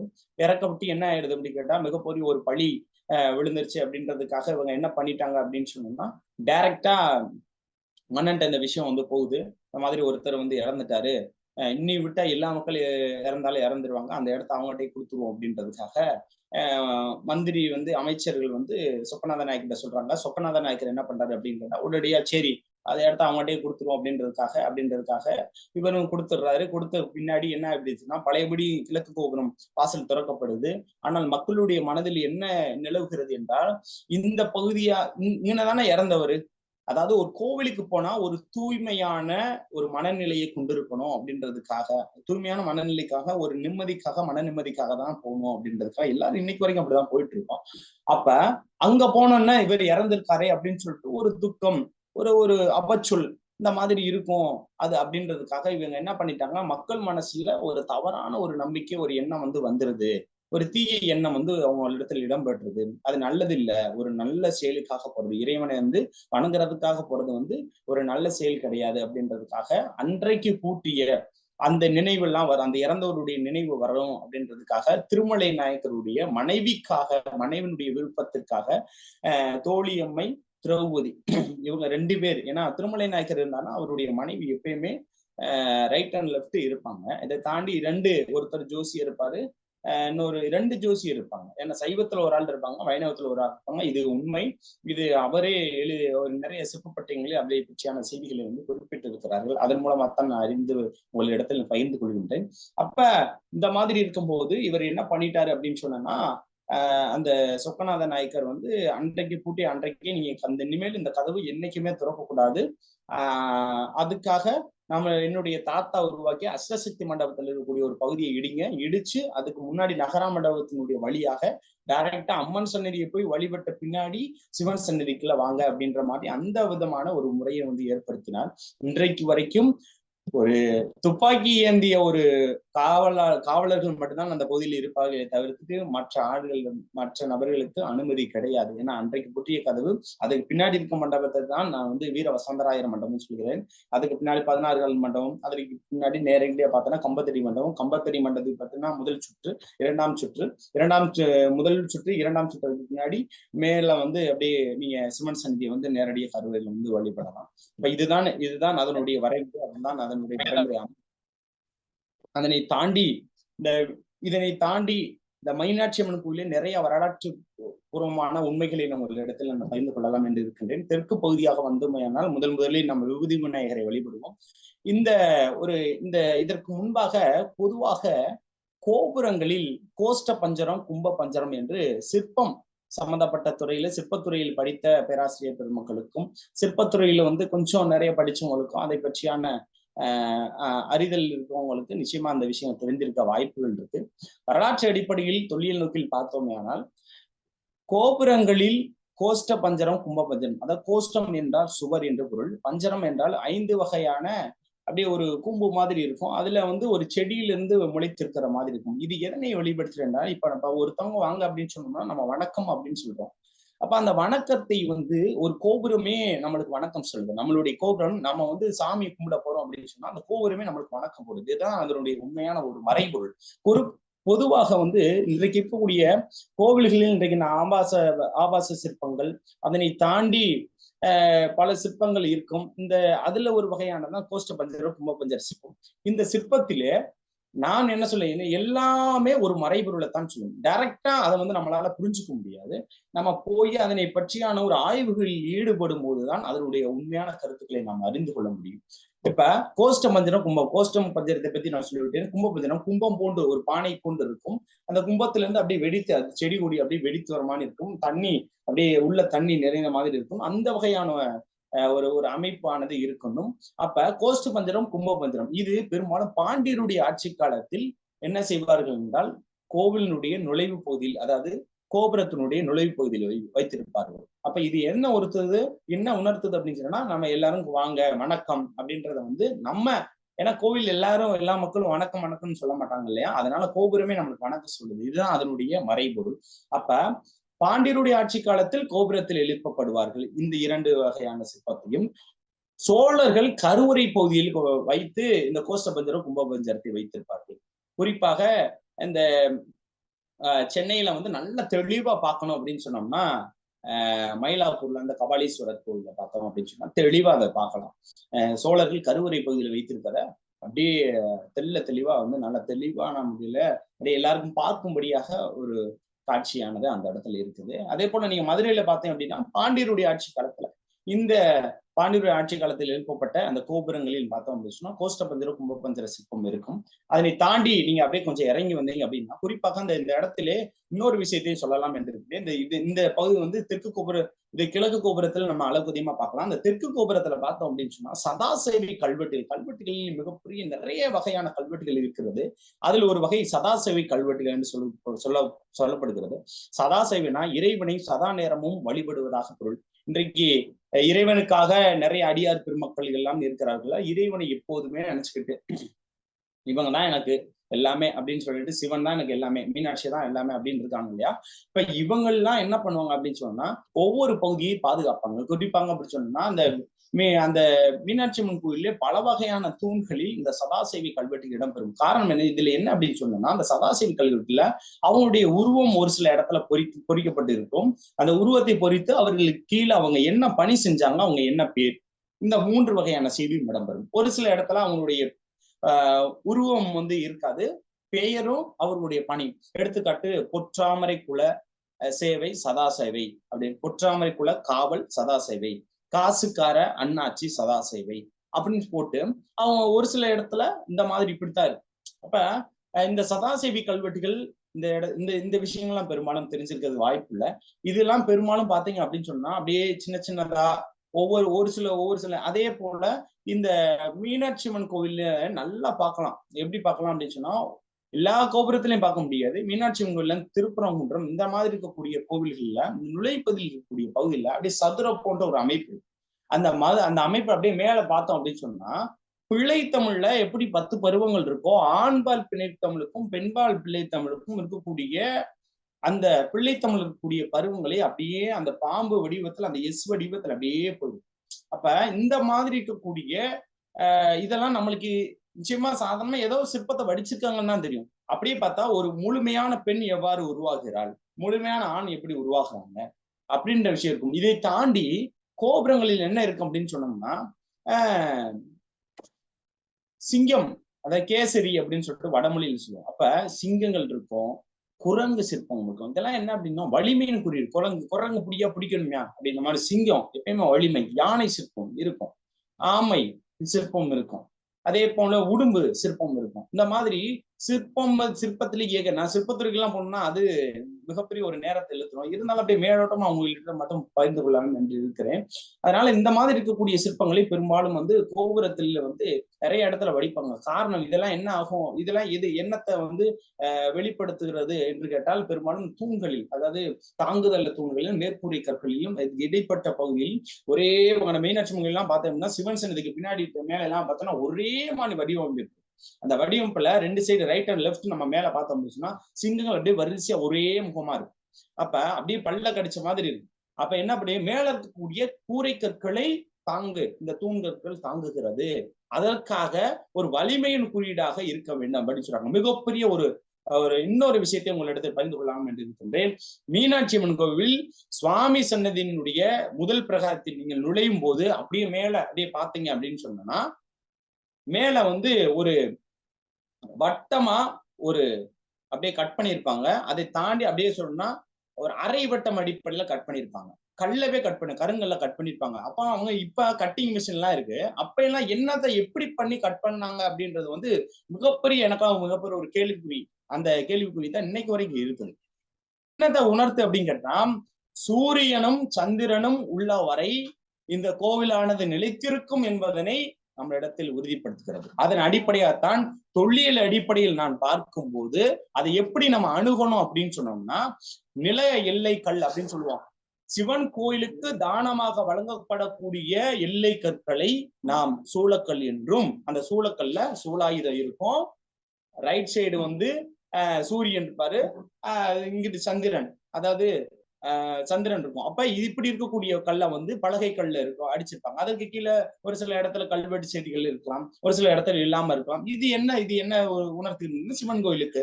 அதே போல திருவாளி கல்னு சொன்னோம். திருவாளினா பெருமாள் கோயிலுக்கு தானமாக, பெருமாள் கோயில் தானமாக வழங்கப்படுறது வந்து சங்கும் சக்கரம் இருக்கும்.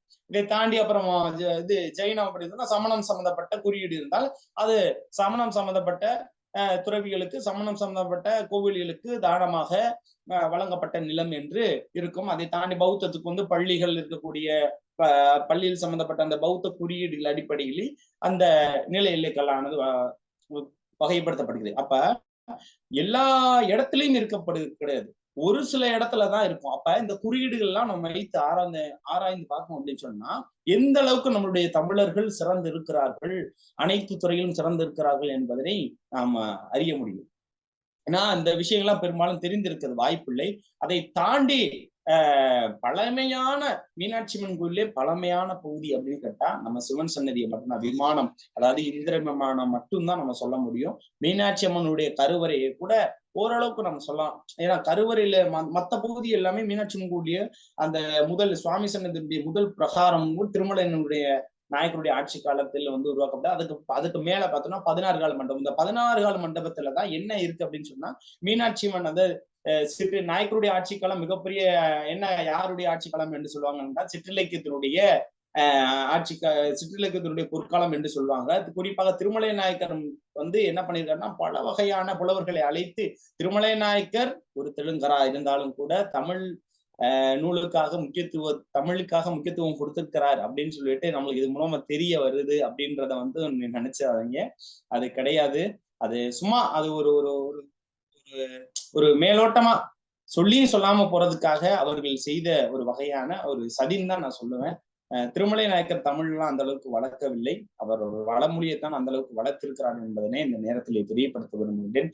பெரும்பாலும் அளவுக்கு அதிகமான அதாவது பெரும்பாலான வரலாற்று உண்மைகளை வந்து நிறைய பேர் சொல்ல மாட்டாங்க. காரணம் என்ன அப்படின்னா, நிறைய எதிர்ப்புகள், விவாதங்கள் நிறைய வந்து வரும். அதற்கான ஒரு முடிவுகள் என்பது கிடைக்காது. அதனால ஒரு சில விஷயங்களையும் தான் நான் மேலோட்டமாக உங்களிடத்திலே பகிர்ந்து கொண்டே சொல்கின்றேன். ஆனா நான் சொல்லக்கூடிய நிறைய விஷயங்கள் என்பது அந்த கோவிலே நிறைய பணியாற்றினால ஓய்வு நேரங்களில் நிறைய விதமான விஷயங்களை என்னால் அறிந்து கொள்ள முடிந்தது. அதனை தாண்டி ஊஞ்சல் மண்டபம் என்று மீனாட்சி கோவில் பொற்றாமரை குளத்துக்கு பகுதியில பார்த்தோம் அப்படின்னு சொன்னா அதை வந்து ஊஞ்சல் மண்டபம் என்று அழைப்பார்கள். அந்த ஊஞ்சல் மண்டபத்தின் அப்படியே அந்த ஊஞ்சல் மண்டபம் வந்து யாருடைய ஆட்சி காலத்தில் உருவாக்கப்பட்டது என்றால், ராணி மங்கம்மாளுடைய ஆட்சி காலத்தில் உருவாக்கப்பட்டது. இந்த ராணி மங்கம்மாளுடைய ஆட்சி காலத்தில் அந்த உருவாக்கப்பட்ட நாயக்கர் காலத்து ஓவியங்கள் பொற்றாமரை குள பகுதியிலே அளவுக்கு அதிகமாக காணப்படுகின்றது. இன்றைக்கு நம்ம பார்த்தோம் அப்படின்னு சொன்னா, அந்த பொற்றாமரை குளத்துல அந்த ஒரு முக்காவாசி அழிஞ்சிருச்சு, இன்னைக்கு ஆவாசி மட்டும் இருக்குது அந்த நாயக்கர் கால ஓவியங்கள். அதுல குறிப்பாக அந்த ஓவியத்துல பார்த்தோம் அப்படின்னு சொன்னா, இந்திரனுக்கு உடம்பு ஃபுல்லா அப்படியே கண்ணா இருக்க மாதிரி ஒரு வகையான அந்த ஓவியத்தை நம்ம பார்க்க முடியும். அதனை வந்து தற்காலத்தில் ஊஞ்சல் மண்டபம் என்று அந்த ஊஞ்சல் மண்டபம் என்ற நிகழ்வு எல்லாம் அங்கே நடத்துவார்கள். அதனை தாண்டி கிளிக்கூட்டு மண்டபம் என்று ஒரு மண்டபம் இருக்கு. இந்த கிளிக்கூட்டு மண்டபம் என்பது எதனுடைய நினைவாக இருக்கின்றன, மீனாட்சி அம்மனுக்கு பக்கத்தில் அருகில் இருக்கக்கூடிய மீனாட்சி அம்மனுக்கு வலது பகுதியில் இருக்கக்கூடிய அந்த கிளியினுடைய நினைவாகத்தான் இந்த கிளிக்கூட்டு மண்டபம் என்று ஒரு மண்டபத்தினை இருக்கிறார். ஒரு 10 ஆண்டுகள், ஒரு 10-15 ஆண்டுகளுக்கு முன்பாக இந்த மண்டபத்திலே கிளிகளை பூராமே வளர்த்து அதற்கு பராமரித்து மீனாட்சி அம்மனுடைய நினைவாக வைத்து அதுக்கு பின்னாடி எல்லாமே அத அந்த மண்டபத்தின் அழைக்கப்படுகிறது. அதற்கு முன்னாடி அப்படின்னு சொல்லிட்டு ஒரு ஆலயம் இருக்குது. இந்த செவந்தீஸ்வரர் ஆலயம் என்பது இந்த ஆலயத்தை வைத்துதான் என்னுடைய ஆய்வானது தொடங்குகின்றது. அதை வைத்துதான் என்னுடைய இந்த ஒரு சன்னதியை வைத்துதான் என்னுடைய ஒரு வரலாற்று நூலை என்னால் உருவாக்க முடிந்தது. காரணம், நான் பிறந்த ஊர் அவனியாபுரம். அந்த அவனியாபுரத்திலே ஒரு செவந்தீஸ்வரர் கோயிலானது இருக்கிறது. அந்த செவந்தீஸ்வரன் கோயில் என்ன அமைப்பு பாண்டியராட்சி காலத்துல இருந்ததோ அதனுடைய அமைப்பு மதுரையில் இருக்கக்கூடிய மீனாட்சி அம்மன் கோயில் அம்மன் சன்னதிக்கு அருகாமையில் இருக்கக்கூடிய இந்த செவந்தீஸ்வரனுடைய அந்த சன்னதியானது இருந்திருக்கிறது. அதனை வைத்துதான் என்னுடைய ஆய்வானது தொடர்கிறது. அதனை நான் சொன்னால் நிறைய வரலாறு தொடர்பான செய்திகள் நான் போய்கொண்டே இருக்கும். கிட்டத்தட்ட 2 மணி நேரம் அதை பற்றி நாம் பேச வேண்டியது இருக்கின்றோம். அதனால அந்த சிவன் அந்த செவந்தீஸ்வரருக்கு என்று ஒரு தனி ஒரு முக்கியத்துவம் இருக்கிறது. அதனை தாண்டி மீனாட்சி அம்மன் கோயில் அந்த தெற்கு பகுதியில இருக்கக்கூடிய பகுதி, அந்த தெற்கு கோபுரத்து வழியாக நாம் வந்து அந்த சைட்ல பார்த்தோம் அப்படின்னா இன்னைக்கு அதை இலவச கழிப்பறை அந்த மாதிரி அந்த கட்டடங்கள்லாம் கட்டியிருக்காங்க. அது பழைய கமிஷனர் ஆபீஸ் அப்படின்னு சொல்லுவாங்க. அந்த கமிஷனர் ஆபீஸ் பகுதியில் இருக்கக்கூடிய அந்த பழைய கமிஷனர் ஆபீஸ் எந்த கட்டிடமாக இருந்தது என்று கேட்டால் அது மிகப்பெரிய ஒரு பள்ளிவாசலாக இருந்தது. அதுக்கு எதற்கா அந்த பள்ளிவாசல் இப்ப ஏன் அது பள்ளிவாசல இயங்கல அப்படின்னு கேட்டா, அது பள்ளிவாசல்ன்றதை நீங்க உறுதிப்படுத்துறதுக்கு என்ன பண்ணா, அது தற்காலத்தில் காவல் நிலையமாக இருக்கின்றது. அந்த காவல் நிலையத்தில் நீங்க உள்ள போய் சென்றீங்க அப்படின்னு சொன்னா இஸ்லாமிய கட்டிடக்கலையானது இங்க இருக்கும். அதாவது அந்த மசூதியினுடைய அந்த கட்டிடக்கலையானது அந்த இடத்துல இருக்கும். நிச்சயமாக அதை பார்க்க முடியும், நாமும் உறுதிப்படுத்த முடியும். அந்த காவல் நிலையத்தில் உள்ள சென்றோம் அப்படின்னா நிச்சயமா அதை பார்க்க முடியும். ஏன் இன்னைக்கு ஏன் இயங்கல அப்படின்னா, அந்த மசூதி தான் பிற்காலத்தில் இன்றைக்கு இருக்கக்கூடிய தெக்குவாசல் பகுதின்னு சொல்லுவோம். அந்த தெக்குவாசல் பகுதியில இன்னைக்கு இருக்கக்கூடிய அந்த கோரி அப்படின்னு மணி இங்க சொல்லுவாங்க. அந்த பள்ளிவாசலானது தெக்குவாசல் இருக்கக்கூடிய பள்ளிவாசல் இன்றைக்கு இயங்கிக்கிட்டு இருக்கு. ஏன்னா மீனாட்சி அம்மன் கோயில் முன்னாடி இருந்தா முஸ்லீம்களுக்கும் இந்துக்களுக்கும் மிகப்பெரிய ஒரு சண்டை சச்சரவுகள் ஏற்படும்ன்றதுக்காக அந்த இதவே அன்றைக்கு மாத்திருக்கிறார்கள். அதே போல மீனாட்சி அம்மன் கோயிலில் ஒரு வரலாற்று பூர்வமான உண்மை, கரியமாணிக்க பெருமாள் சன்னதி என்னது மீனாட்சி அம்மன் கோயில் என்பது சைவ கோயில், சிவனுக்காக எழுப்பப்பட்டது என்று நாம் சொல்லுவோம். ஆனால் கிடையாது. அதாவது அரியும் சிவனும் ஒன்று, அரியாதன் வாயில் மண்ணு திருமலை நாயக்கருடைய ஆட்சி காலத்தில் இந்த சொலவமானது உருவாகினது என்பது அவர்கள் எழுதிய இலக்கியங்கள் வாயிலாக நம்ம அறிந்து கொள்ள முடியும். அரியும் சிவன் அதாவது சிவனும் அந்த பெருமாளும் சிவனும் ஒண்ணுதான் அப்படின்றத இந்த இடத்துல உங்கள் இடத்தில் தெரியப்படுத்த விரும்புகின்றேன். அந்த காலத்துல சைவம் வைணவமும் எல்லாம் ஒற்றுமையா தான் இருந்திருக்கிறார்கள். பிற்காலத்திலே அது பிரிக்கப்பட்டு இருக்கிறார்கள். அது குறிப்பிட்ட ஒரு அதுக்குள்ள நம்ம போக முடியல. அது ஆரிகளினுடைய செயல்பாடுகள்னால நம்ம அதுக்குள்ள போகணும்னு அவசியம் இல்லை. அது மிகப்பெரிய ஒரு விவாதத்தை நாம் தூண்டும்.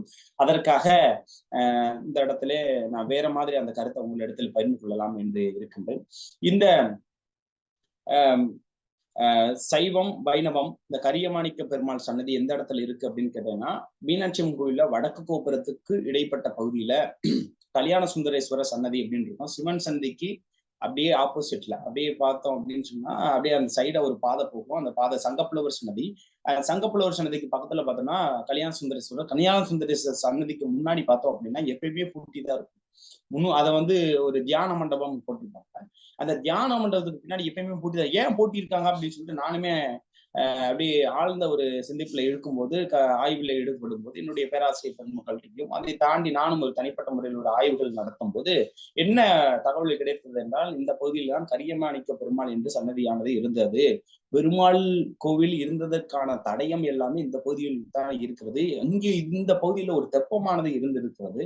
அதற்காகத்தான் இந்த மாதிரி குறியீடு மக்களில் தெரிய வந்துருச்சு அப்படின்னு சொன்னா, மீனாட்சி அம்மன் கோயிலிலும் ஒரு பெருமாள் கோயில் இருந்திருக்கிறது. இது பெருமாள் கோயிலுக்கும் பெருமாள் கோயிலோட தொடர்புடையது என்று மக்கள் அடிப்படையில் அது நம்பப்படுவார்கள். அது அந்த வரலாற்று உண்மைகள் வெளிப்படும்ன்றதுக்காக அந்த பகுதியை மூடி வைத்திருக்காங்க. இந்த விஷயங்களும் நிறைய பேருக்கு தெரியாது, இன்னைக்கு வரைக்கும் தெரியாது.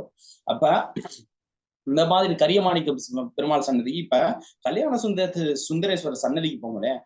சன்னதிக்கு போனோம்னா அப்படியே மேல பாத்தீங்க அப்படின்னு சொன்னா நிச்சயமாக அந்த இஸ்லாமிய கட்டிடக்கலை நாயக்கருடைய ஆட்சி காலத்துல அந்த இஸ்லாமிய கட்டிடக்கலையானது உருவாக்குறாங்க. கோவிலுக்கும் ஒரு வகையான ஒரு பள்ளிவாசல் இருந்திருக்கிறது. வெளியிலும் இருந்திருக்கிறது, உள்ளேயும் இருந்திருக்கிறது. இதெல்லாம் யாருக்கு தெரியும்? நிச்சயமா தெரியாது, தெரிஞ்சுக்க வாய்ப்புகள் இல்லை. இதெல்லாம் அப்ப அந்த கட்டிடக்கலை இருந்திருக்கு அப்படின்றத நம்ம இருந்துச்சா அப்படின்றதையும் சொல்ல முடியாது, இருக்கு அப்படின்றதையும் சொல்ல முடியாது. ஆனா அந்த கட்டிடக்கலை எல்லாம் அந்த ஆய்வு பணியில் ஈடுபடும்போது அதற்கான விஷயங்கள் நிறைய தெரிய வருகிறது. அதை தாண்டி இந்த மீனாட்சி அம்மன் கோவில்ல அந்த முஸ்லிம் இன்னைக்கு வரைக்கும் மீனாட்சி அம்மன் கோவில்ல முஸ்லிம்ஸ் வராங்க, வழிபடுறாங்க. அப்ப மற்ற கோவில்களில் வழிபடுறதுக்கான அனுமதிகள் மறுக்கப்படுகிறது. ஆனா மீனாட்சி கோவில்ல வருகிறார்கள், நான் பார்த்திருக்கின்றேன். அப்ப மீனாட்சி அம்மன் கோவிலில் சிவன் சந்நிதியை குறிப்பாக வழிபடுகிறார்கள். அந்த சிவன் சந்நிதியை வழிபடுகிறார்கள்னா அந்த சிவனை அவர்கள் என்ன ஒரு கலாய்வில் ஈடுபடும் போது என்ன செய்திகள் வெளிவருதுன்னா, மீனாட்சி அந்த சொக்கநாதரை சுக்குரு என்று அழைக்க, சுக்குரு என்றால் எங்களுக்கு உடந்தையான உரிமையானவர் அப்படின்னு என்று பொருள். இப்ப எங்களுக்கு சிவன் எங்களுக்கு சொந்தமானவர், எங்களுக்கு உரிமையானவர் அப்படின்னு சொல்லிட்டு அந்த முஸ்லிம் பெருமக்கள் சிவனை வழிபடுகிறார்கள். இதுவும் ஒரு வகையான ஒரு கலாய்வில் ஒரு புதியதாக ஒரு கிடைக்கப்பட்ட செய்தி. இன்னொரு ஒரு செய்தியை சொல்கிறேன்.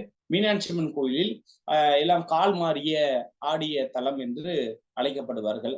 எல்லாமே இடது காலத்துக்கு வலது காலை சொல்றாரு. இங்க வலது காலத்துக்கு இடது காலை கீழே வச்ச மாதிரி இருக்கும்.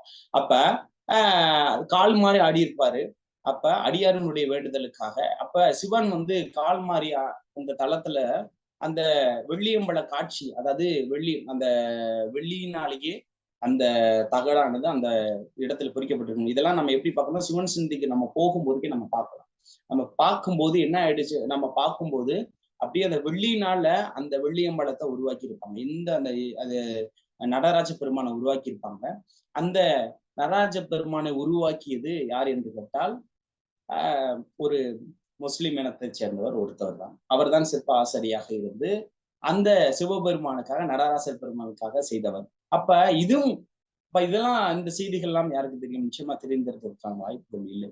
அப்ப ஒரு வேற்று மதத்தவர் ஒரு இன்னொரு மதத்தை சார்ந்த ஒரு இறைவனை அவர் செஞ்சிருக்கிறாரு, அதை வடிச்சிருக்கிறாருன்னு கேட்டா ஒரு மிகப்பெரிய ஒரு சமூக ஒற்றுமை தான் நான் சொல்லுவேன், சமய ஒற்றுமை அப்படின்னு தான் சொல்லுவோம். அப்ப இப்ப எல்லாருக்கும் இறைவன் என்பது பொதுவானவன், அது எல்லாருக்கும் தொடர்புடையதாக இருக்கிறது.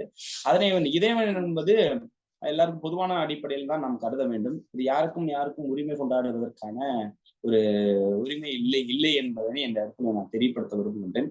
இதை தாண்டி அந்த பழமையான பகுதியாக நான் மீனாட்சி அம்மன் கோயிலில் இருக்கக்கூடிய அந்த சுவாமி சன்னதியை சொன்னேன். இந்த சுவாமி சன்னதிக்கு பின்னாடி பார்த்தோம் அப்படின்னு சொன்னோம்னா பாண்டியர்களுடைய கட்டிடக்கலையில குறிப்பாக அந்த தூண்களில் பார்த்தோம்னா ஒவ்வொரு வகையான, இப்ப நம்ம மீன்ல எவ்வளவு வகை பார்க்கிறோம், அந்த மீன்கள் அத்தனை வகைகளும் அந்த ஒவ்வொரு தூண்களில் ஒவ்வொரு வகையான மீனுடைய வடிவமைப்பு, மதுரகையல் அப்படின்னு சொல்லிட்டு ஒரு வகையான மீன் அமைப்பெல்லாம் பார்த்தோம்னா அது ரொம்ப சிறப்பா இருக்கும். அப்ப அந்த மாதிரி அந்த மீனுடைய சின்னங்கள் எல்லாம் நிறைய பார்க்கலாம். இதனை தாண்டி மீனாட்சி அம்மன் கோவிலே இந்த சுவாமி சன்னதி பார்த்தோம்னா பொற்படியான் அப்படின்னு சொல்லிட்டு சன்னதி இருக்கும். இன்னொன்னு, மீனாட்சி அம்மன் கோயில வைணவம் சார்ந்த ஒரு கோவிலானது இருக்கிறது அப்படின்றத உறுதிப்படுத்துறதுக்கு என்ன செய்யணும், மீனாட்சி அம்மன் கோயில எதுக்கு மகாலட்சுமி வராங்க, மகாலட்சுமி சன்னதி எதுக்கு அங்க இருக்குது, அப்ப அதுக்குன்னு சொல்லிட்டு ஒரு ஐயர் போட்டு குங்குமத்தை கொடுக்குறாங்க. அப்ப இது மூலமா நம்ம அறிந்து கொள்ள முடியும் மீனாட்சி அம்மன் கோயிலில் வைணவம் சார்ந்த தடயங்கள் இருக்கின்றது, வைணவம் சார்ந்த கோயிலாக இங்க இருந்து ஆதி காலத்தில் வைணவமும் சைவமும் இருந்திருக்கிறது, இணைந்திருக்கிறது என்பதுதான் வரலாற்று பூர்வமான உண்மை. இந்த பொற்படியான் சன்னதி என்ன அப்படின்னு சொன்னா, அது இன்னைக்கு நம்ம சொல்றோம் இல்லையா, என்ன சொல்றோம் அப்படின்னு சொன்னா அந்த சுரங்கப்பாதைன்னு சொல்றோம்ல, இந்த பொற்படியான் சன்னதியில இருந்து ஒரு சின்ன கதவு மாதிரி இருக்கு. அந்த கதவை நம்ம ஓபன் பண்ணி பார்த்தோம்னா ராஜாஜி பெருந்தலைவர், ராஜாஜி காலத்திலையும் பெருந்தலைவர் எம்ஜிஆர் காலத்திலையும் இந்த மாதிரி இந்த முயற்சியில் ஈடுபட்டாங்க. இந்த பாதை எங்க இருந்து எங்க வரைக்கும் போகுது அப்படின்னா, இது ஒரு பட்டயத்தில் இடம்பெற்றிருக்கிறது. என்ன செய்தி என்றால், அதை பற்றுமார்கள், அதாவது பிராமணர்கள் இதை காவல் தெய்வமாக, பொதுவாக மீனாட்சி அம்மன் கோயிலுக்கு காவல் தெய்வமாக இந்த வடக்கு புறத்தில் இருக்கக்கூடிய மொட்டை முனீஸ்வரர் என்று அழைப்பார்கள். இந்த மொட்டை கோபுரம் ஏன் மொட்டை கோபுரம் என்று அழைக்கப்படுகிறதா, எல்லா கோபுரங்களிலும் சுதை சிற்பங்கள் இருக்கும், ஆனால் அந்த வடக்கு புறத்தில் இருக்கக்கூடிய கோபுரத்தில் மட்டும் சிற்பங்களே இருக்காது. பெரும்பாலும் நிலைகள் மட்டும்தான் இருக்கும். பெரும்பாலும் எல்லாத்துலயுமே 7 நிலைகளுக்கு மேலதான் இருக்கிறது மீனாட்சி அம்மன் கோவிலில் இருக்கக்கூடிய கோபுரங்கள் அனைத்திலும். அப்ப இந்த வடக்கும் சார்ந்தது இங்க பற்றுமார்களுக்கெல்லாம் பார்ப்பனர்களுக்காக ஒரு தெய்வமாக அவர் தான் நம்மளுக்கு காவலா இருக்கிறது. பொற்படியான் என்று நம்மளுக்கெல்லாம் பொன்னால் அழகக்கூடியவர் தான் நம்மளுக்கு காசு கொடுப்பாரு, எல்லாமே கொடுக்குறதுக்காக ஒரு காவல் தெய்வமாக இந்த தெய்வத்தை வைத்து வழிபடுகிறார்கள். அதுக்கு தெய்வம் உருவங்களான்னு கிடைக்காது, அவருடைய நுழைவு பகுதி அந்த வாயிலைத்தான் அவர்கள் வந்து பொற்படியான் சன்னதி என்று அழைக்கப்படுகிறார்கள். அது உள்ள போனோம்னா எங்கிருந்து எங்க வரைக்கும் போகும் அப்படின்னு சொன்னோம்னா, இங்க இருந்து இந்த பொற்படியான் சன்னதியில இருந்து அந்த சுரங்கப்பாதையில் நுழைந்தால் ஈஸியா வந்து இன்றைக்கு இருக்கக்கூடிய புதுமண்டலத்துல வந்து நந்தி சிலை இருக்கும். அந்த நந்தி சிலை வழியா வந்து அந்த காலத்துலாம் கிட்டத்தட்ட ஒரு 30 ஆண்டுகளுக்கு முன்பாக நந்தி சிலை எல்லாம் கிடையாது. நந்தி சிலைக்கு முன்னாடி இது வந்து ஒரு ஒரு ரயில்வே ட்ராக் மாதிரி தான் இருந்துச்சு. அது வந்து எப்படின்னா கிட்டத்தட்ட 48 வகையான அந்த ஒவ்வொரு வாய்க்கால் கால்வாய்ன்னு சொல்லுவோம் இல்லையா, 48 கால்வாயில இருக்கக்கூடிய தண்ணி எல்லாம் ஓடி இது வந்து என்ன அப்படின்னு சொல்லணும்னா, அந்த நம்ம வந்து ஜங்ஷன் அப்படின்ற மாதிரி சொல்லுவோம், வாட்டர் ஜங்ஷன் அப்படின்னு தான் நம்ம சொல்லணும். இந்த 48 மதுரையில் இருக்கக்கூடிய 48 நீர்நிலைகள் வந்து நிரம்பி அந்த தண்ணி வந்து எங்க வந்து சேரும் அப்படின்னு சொன்னா புதுமண்டபம் பகுதியில வந்து சேரும். அந்த புதுமண்டபத்துல இருந்து வழியா வந்து எந்த வழியா போகும்னா மதுரை மீனாட்சி அம்மன் பொற்றாமரை குளத்துல போய் நம்புமா. அப்ப அங்க போய் அப்ப இந்த தண்ணி எல்லாம் அப்ப எல்லா தண்ணியும் சேர்ந்து மதுரை பொற்றாமரை குளத்துல வந்து போய் சேருது. அப்ப இந்த மாதிரி இதுதான் வந்து அந்த காலத்துல இந்த மாதிரிலாம் ஒரு நீர் மேலாண்மையில ஒரு தொழில்நுட்பத்துல அந்த அடிப்படையில, ஏன்னா மீனாட்சி கோயில அப்ப எல்லாம் பைப்ப இன்னைக்கு நம்ம பைப்பை பதிச்சுட்டு இருக்கோம், அப்பெல்லாம் பைப் பதிக்க முடியாது. அப்ப பட்டி கல்ல அதுக்கு கீழே ஒரு கற்கள் மூலம் கோயில் உருவாக்கப்படுறதுக்கு எவ்வளவு வந்து சிரமப்பட்டுப்பான்னு பாருங்க. அவ்வளவு தொழில்நுட்பம் அதுக்கு கீழே எல்லாம் பார்த்தோன்னா இன்னைக்கு வந்து அதை எல்லாமே அது குறிப்பிட்ட காலத்துல எல்லா பகுதியில இருந்து தண்ணி எல்லாமே சாக்கடை தண்ணியா வரவிட்டு இவங்க என்ன பண்ணிட்டாங்க, கழிவுநீர் எல்லாம் வரவிட்டு என்ன பண்ணிட்டாங்கன்னா அதை புறமே அதை மூடிட்டு அதுக்கு மேல வந்து அதனுடைய நினைவா என்ன பண்ணுவோம் அப்படின்னு சொன்னா ஒரு நந்தி சிலையை உருவாக்குவோம் அப்படின்னு சொல்லிட்டு உருவாக்குறாங்க. அதை உருவாக்குறது பின்னாடி இப்ப அந்த பகுதியிலும் ஒரு சில அந்த விஷவாயுக்கெல்லாம் நிறைய வர தொடங்கியது. விஷ ஜந்துக்கள் கூட வர தொடங்கியதுனால என்ன ஆயிடுச்சுன்னா மக்கள் வந்து ஒரு கிட்டத்தட்ட 2013 அந்த காலகட்ட 15 வரைக்கும் கிட்டத்தட்ட காலகட்டத்துல வந்து மக்கள் வந்து இப்ப மதுரை பொற்றாமரை குளத்துல வந்து கம்பிகள்லாம் போட்டு தடை வச்சிருக்காங்க. ஆனா அப்ப எல்லாம் தடையெல்லாம் கிடையாது, ஓப்பன் பிளேஸ்ல இருந்துச்சு. மக்கள் வந்து அந்த தண்ணியை தொட்டு அப்படியே தலையை வந்து சுத்தி அதை வந்து வழிபட்டுட்டு போவாங்க. அந்த தண்ணியை தொடுறதுக்கான வாய்ப்புகளும் அது இருந்துச்சு. இன்றைக்கு வரைக்கும் தெப்பக்குளத்துல வந்து நிறைய புராணத்துல, ஏன்னா புராணத்தின் அடிப்படையில் நான் பேச விரும்பவில்லை. காரணம் என்பது புராணம் என்பது ஒரு கட்டுக்கதை, அதனுடைய ஒரு வரலாறு. அது ஒரு புராணம் என்பது அதன் அடிப்படையாகத்தான். புராணத்தின் அடிப்படையில் நம்ம பேசணும்னா நிறைய விஷயங்கள் இருக்கு. மீனாட்சி மீனாட்சி அம்மன் கோயிலை பத்தி நிறைய விஷயங்கள் நம்ம வந்து பேசணும் அப்படின்னு சொல்லிட்டு நம்மளுக்கு தோணும். அதுக்கான நேரங்கள் மிக குறைவாக இருக்கிறது. இந்த ஒரு அரிய வகையான தகவல்கள் எல்லாம் உங்களிடத்தில் பகிர்ந்து கொள்ளலாம் தான் இந்த சிறப்பு உரைக்கு நான் வந்து உங்களிடத்தில் பகிர்ந்து கொண்டே இருக்கின்றேன்.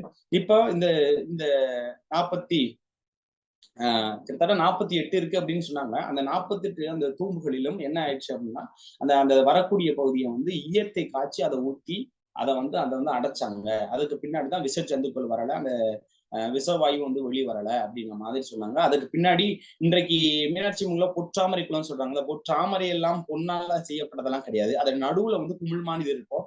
அந்த கூம்பு மட்டும்தான் கிட்டத்தட்ட அதை வந்து 7 கிலோன்னு சொல்றாங்க. அந்த 7 கிலோ எந்த டிவிக்காரங்க கொடுத்தாங்க அப்படின்னு சொன்னா டொனேஷனா வந்து நன்கொடைய யார் கொடுத்தாங்கன்னா ராஜ் டிவிக்காரங்க தான் கொடுத்துருக்குறாங்க.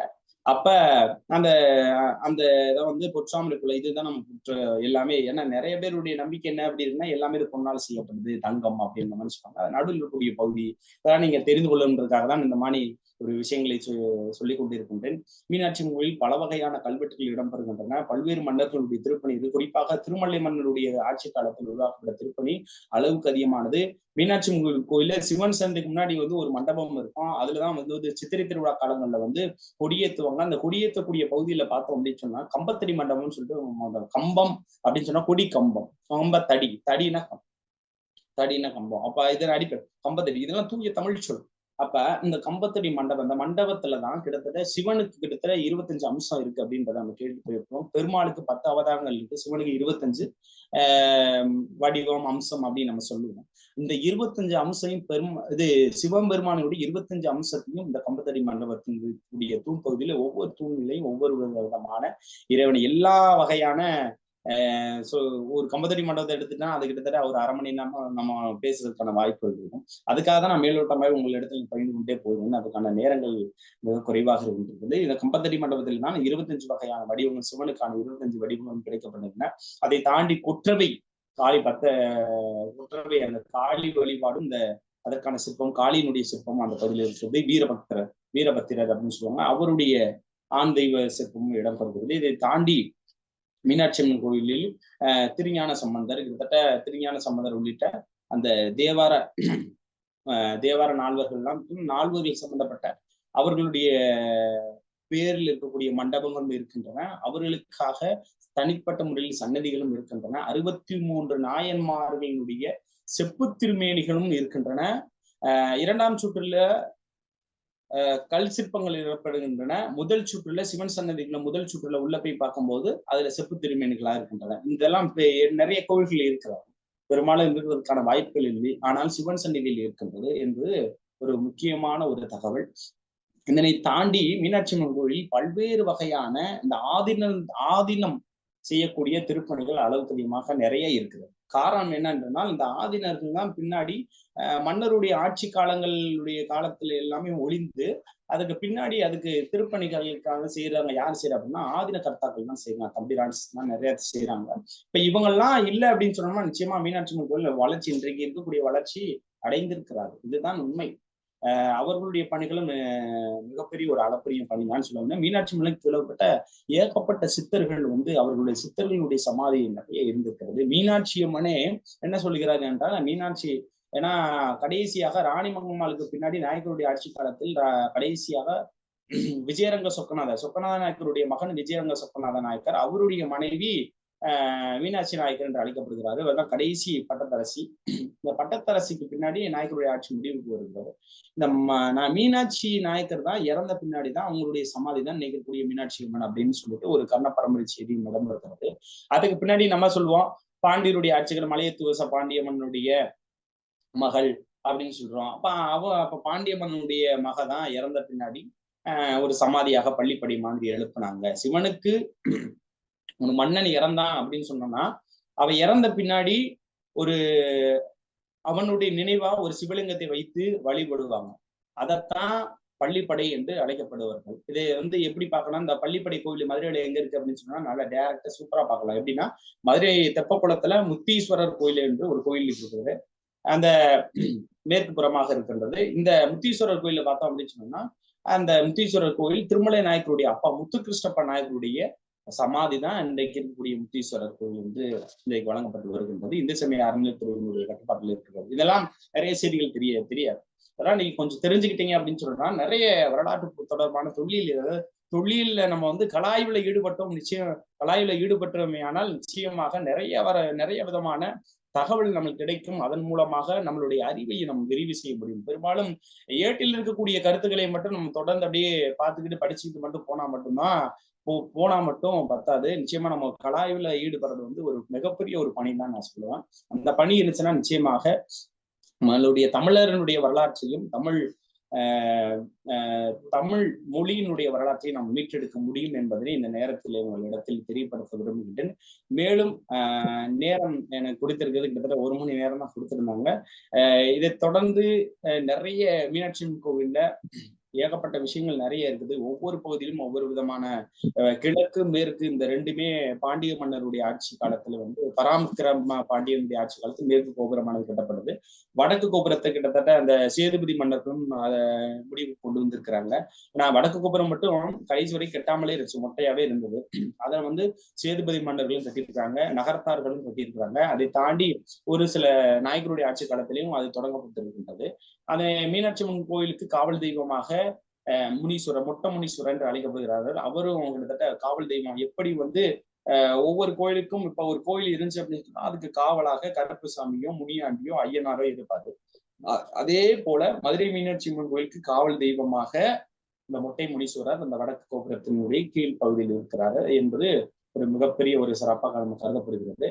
அதன் அடிப்படையாகத்தான் அந்த மொட்டை முனீஸ்வரர் அது இன்றைக்கு வரைக்கும் பேசப்படுகிறார். அதை தாண்டி கிழக்கு கோபுரத்தை பகுதிக்கு நம்ம முன்னாடி பார்த்தோம் அப்படின்னு சொன்னா மதுரை வீரன் அப்படின்னு சொல்லிட்டு நம்ம நாயக்கருடைய ஆட்சி காலத்தில் நாயக்கருடைய ஆட்சி காலத்துக்கும் ஆங்கிலேயருடைய ஆட்சி காலத்துக்கும் இடைப்பட்ட பகுதியில் மிகப்பெரிய ஒரு வீரனாக இருந்து உயிர் நீத்த ஒரு வீரனுக்காக எழுப்பப்பட்டு அது பின்னாடி மதுரை வீரன் கதை அப்படின்னு சொல்லிட்டு ஒரு கதை வடிவமும் பிறந்துச்சு. அதன் அடிப்படையில ஒரு வரலாற்று தொடர்பான இன்றைக்கு வரைக்கும் நிறைய பேருக்கு ஒரு குலதெய்வம் அடிப்படையில பேசப்பட்டும் வருகிறது. இன்றைக்கு வரைக்கும் இந்த மதுரை வீரன் என்பது ஒரு மிகப்பெரிய ஒரு குல தெய்வமாக இன்றைக்கு வந்து மாறிவிட்டது. அது ஒரு கோவிலாகவே மிகப்பெரிய அளவில் வந்து உருவாக்கப்பட்டிருக்கிறார்கள் என்பது மிகப்பெரிய ஒரு சிறப்பானதான் இந்த நேரத்தில் உங்களிடத்தில் சொல்ல முடியும்.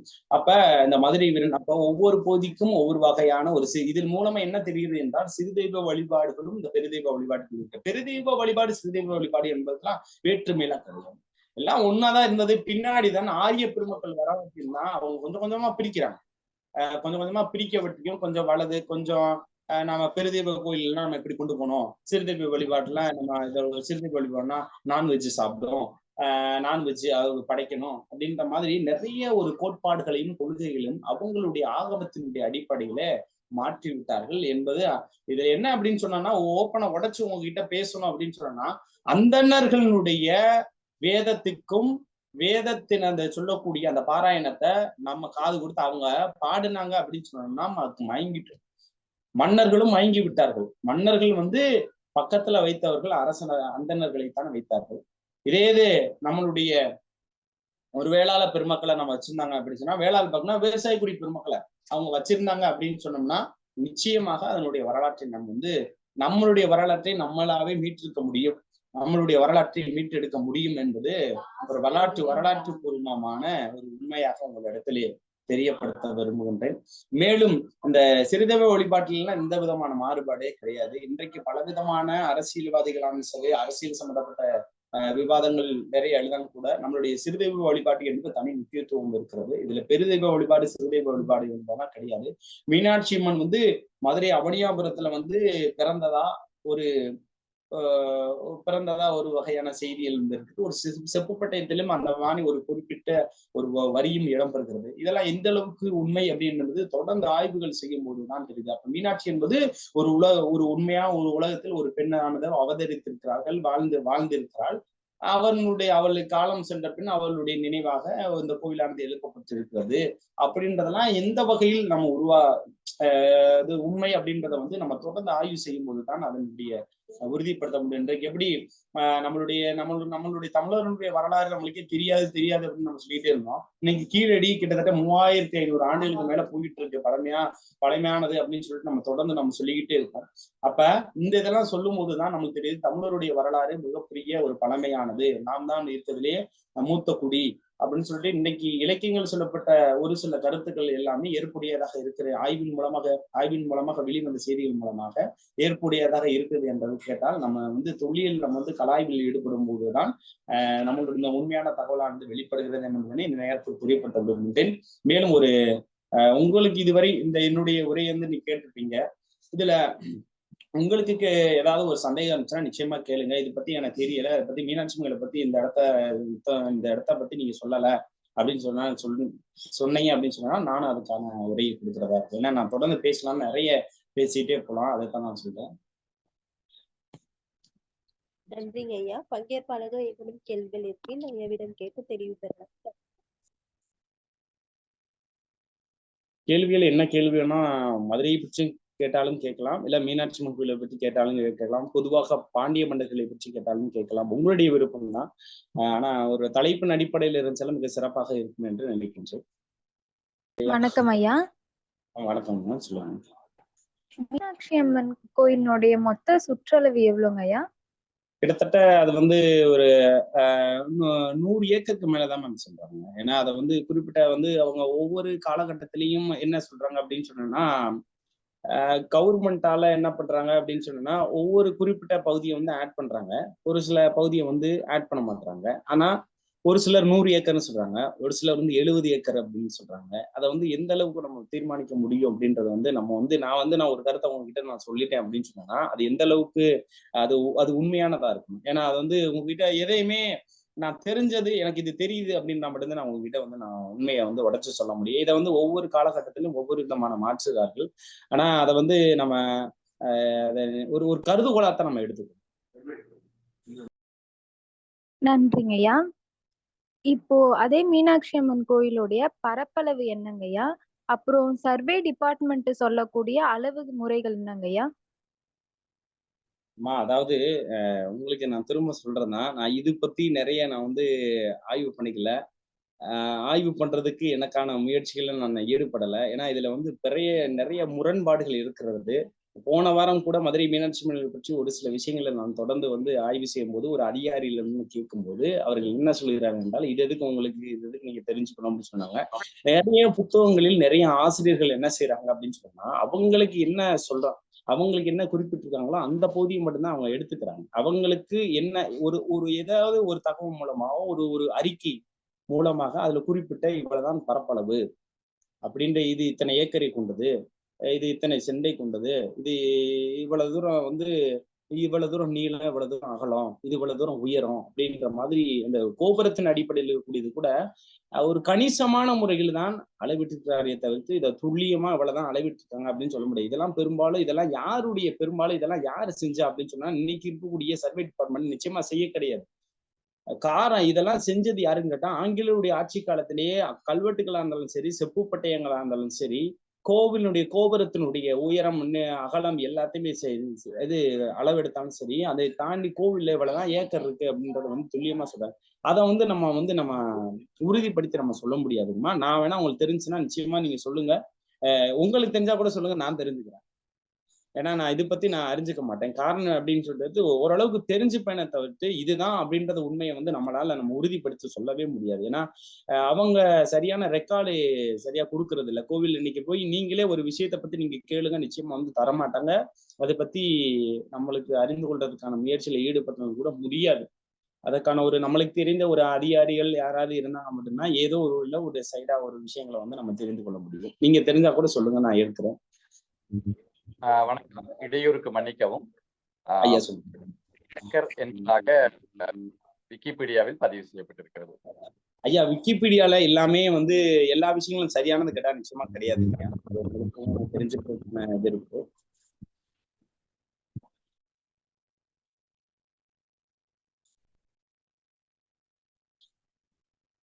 விக்கிபீடியான்றது நிறைய கூகுள்ல வந்து நிறைய விதமான ஒரு தவறான ஒரு கருத்துக்களானது இருக்கின்றது. ஏன்னா அது வந்து அவங்க எந்த அளவுக்கு அதை உண்மையா சொல்றாங்க அப்படின்னு சொன்னா, நீங்க சொல்றது போல நிறைய விஷயங்களை வந்து குறிப்பிட்டிருக்கிறார்கள். நிறைய பேர் சொன்னாங்க. ஆனா எந்த அளவுக்கு அது உண்மை அப்படின்றத வந்து என்னால ஏற்க முடியாது. அதை உங்களை எடுத்து தெரியப்படுத்துகிறேன்.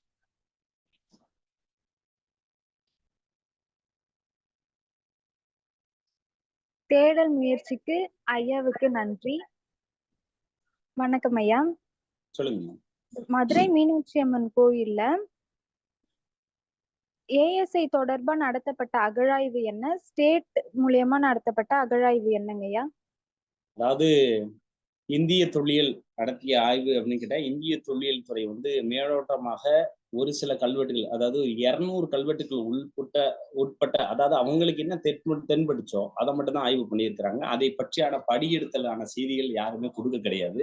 மீனாட்சி அம்மன் கோவில்ல இந்த மாதிரி சிவன் சன்னதி இருக்குது, மீனாட்சி அம்மன் சன்னதி இருக்குது, மேலோட்டமா இத்தனை கோபுரங்கள் இருக்குது, இத்தனை விமானங்கள் இருக்குது, மீனாட்சி அம்மனுடைய அணிகலன்கள் இருக்கிறது, மீனாட்சி அம்மன் சம்பந்தப்பட்ட ஒரு பொற்றாமரை குளம் இருக்கிறது, அங்க இத்தனை செப்பு திருமேனிகள் இருக்கின்றன, அது போல சிலைகள் இருக்கின்றன மட்டும்தான் கணக்கெடுத்தார்கள். ஆனா அதனை பற்றியான முழுமையான தகவல் இன்றைக்கு வரைக்கும் இந்திய தொல்லியல் துறை அதை முயற்சி எடுக்கவில்லை. தமிழக தொல்லியல் துறை தான் இப்போது தற்காலத்திலே கிட்டத்தட்ட 1.5 ஆண்டுகளாக முயற்சி எடுத்துக் கொண்டிருக்கின்றது. அந்த 1.5 ஆண்டுகளில் என்னென்ன பணிகள் செய்திருக்கிறாங்க என்பதனை உங்களிடத்தில் நான் தெரியப்படுத்தியுள்ளேன். பழமையான ஓலைச்சுவடிகளில் எல்லாம் இந்திய தொல்லியல் துறை கண்டுகொள்ளவில்லை. செப்பு பட்டயங்களையும் கண்டுகொள்ளவில்லை. ஒரு சில கல்வெட்டுகளையும் கண்டுகொள்ளவில்லை. கல்வெட்டுகள் எல்லாமே மேலோட்டமா இருக்கிறத மட்டும் தான் அவங்க ஆராய்ச்சி பண்ணிருந்தாங்க. ஆராய்ச்சி பண்ணதான் தவிர்த்து அதை படியெடுத்து அதை ஆவணப்படுத்தினாங்கன்னு கேட்டா நிச்சயமா ஆவணம் அவங்க படுத்தவே கிடையாது. ஒரு புக்கா வெளியிட்டா தானே அந்த கல்வெட்டு செய்தி நம்மளுக்கு கிடைச்சிருக்கு அப்படின்றத நம்ம சொல்ல முடியும். நீங்க சொல்லுங்க, மீனாட்சி அம்மன் கோயில் கல்வெட்டு செய்திகள் எந்த புத்தகத்துல இருந்திருக்கும்? மதுரை மாவட்ட கல்வெட்டுல இருந்திருக்கும். அதுல எல்லா கல்வெட்டுகள் இருக்கா? நிச்சயமா இருக்காது. தமிழக தொல்லியல் துறையில சாந்தலிங்கம் ஐயா, ஓய்வு பெற்ற தொல்லியல் சாந்தலிங்கம் ஐயாவுடைய தலைமையில் தான் கிட்டத்தட்ட 1.5 ஆண்டுகளுக்கு முன்பதாக கொரோனா காலகட்டத்தில் இந்த மாதிரி ஒரு மதுரை மீனாட்சி இருக்கக்கூடிய நம்ம கல்வெட்டுகளிடம் இந்திய தொல்லியல் துறை அந்த அளவுக்கு செய்திகள் கொடுக்கல. அது முறையான ஒரு மீனாட்சி அம்மனுக்கான சரியான வரலாறு கிடைக்கல. அப்ப இதை நம்ம தொழில் அடிப்படையில் நம்ம ஆவணப்படுத்தணும், நம்மளுடைய கோயிலுடைய வரலாற்றை மீட்டெடுக்கணுன்றதுக்காக இந்த கொரோனா காலகட்டத்தில் கிட்டத்தட்ட 460க்கும் மேற்பட்ட கல்வெட்டுகளை அவர் கண்டறிந்திருக்கின்றார். குறிப்பாக துண்டு கல்வெட்டுகள் கிட்டத்தட்ட 200 கல்வெட்டுகள், இது 180 கல்வெட்டுகள் முழுமையாக இருந்திருக்கிறது. 300 கல்வெட்டுகள் துண்டு கல்வெட்டுகளாக இருந்திருக்கிறது. இது எல்லாமே நிறைய கல்வெட்டுகள்ல வந்து கிட்டத்தட்ட ஒரு 60க்கும் மேற்பட்ட கல்வெட்டுகள் வந்து தேவநாகரி, தெலுங்கு, இந்த மாதிரி வேற்றுமொழி பிற மொழி கல்வெட்டுகள் எல்லாம் இடம்பெற்றிருக்கிறது என்பதனை அவர் ஒரு பேட்டியில கூட கொடுத்திருக்காரு. அந்த நூலானது இவங்கதான் படியெடுத்து என்ன பண்ணிருக்காங்க அப்படின்னு சொன்னா, இது இந்த கல்வெட்டுகளை பற்றி, இது நிலதானத்தை பற்றி சொல்லுகிறது, இது வந்து பூஜையை பற்றி சொல்லுகிறது, இதை தாண்டி கோவிலுடைய வரலாறை பற்றி சொல்லுகிறது, இது ஒருவருடைய சேவையை மட்டும் செய்கிறது, ஒருவருடைய திருப்பணியை மட்டும் சொல்கிறது என்கிற மாதிரி ஒவ்வொரு கல்வெட்டில் சொல்லக்கூடிய செய்திகளை அவர் ஆவணப்படுத்தி இருக்கின்றார். ஆயிரங்கால் மண்டபத்தில் இருக்கக்கூடிய வைகைக்கரை கல்வெட்டு கூட முன்னாடி படியெடுக்கப்பட்டாலும் கூட அதனை ஆவணப்படுத்தும் முயற்சியில் ஈடுபட்டவர் சாந்தலிங்கம் ஐயா அவர்கள்.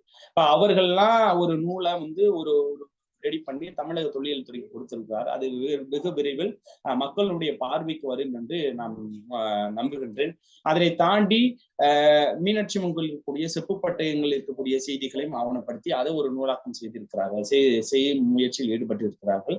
அதை தாண்டி மீனாட்சி அம்மன் கோயில் இன்றைக்கு வரைக்கும் கிட்டத்தட்ட ஒரு 10-5 ஆண்டுகளுக்கு முன்பாக எந்த விதமான முயற்சி இருந்தது. இந்திய தொல்லியல் துறையெல்லாம் ஓலைச்சுவடியை கண்டுகொள்ளவே இல்லை.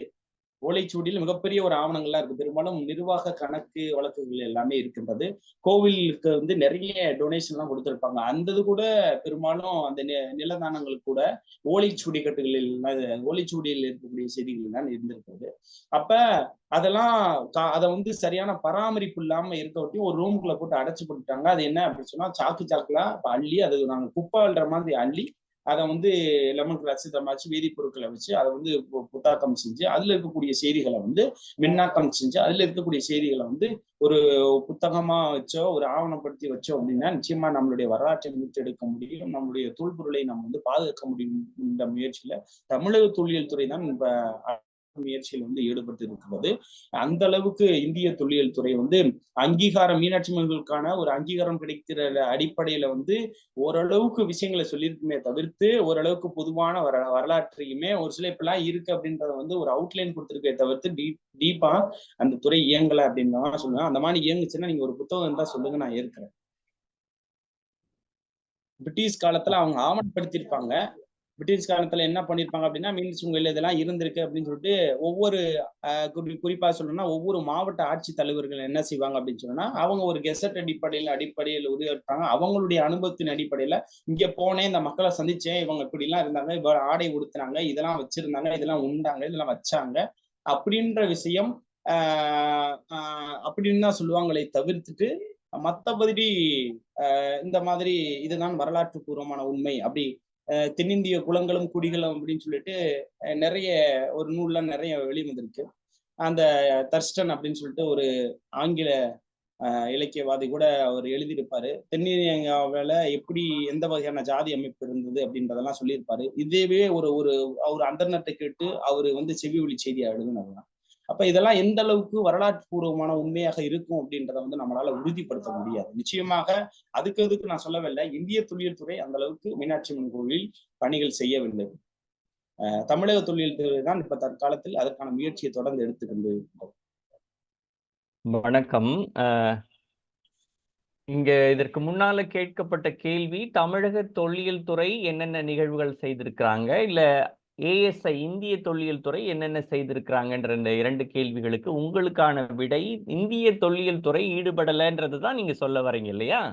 ஆமாங்க, பெரும்பாலும் நிறைய பணிகளை செய்யலைங்க அவங்க. இது போல ஒரு ஆய்வாளர் நோக்குல நீங்க பேசும் பொழுது பெரும்பாலும் இப்படி இருக்கலாம், செய்திருக்கலாம் என்று சொல்லக்கூடாது. நீங்க அதை விளக்கப்படுத்தி இப்படி செய்திருக்கிறார்கள், செய்ய முயற்சி நடந்திருக்கிறது என்று தெளிவான ஒரு வரையறை கொடுக்கிறதுன்றது அடுத்த நிலையில நீங்க அதை பின்பற்றுங்க.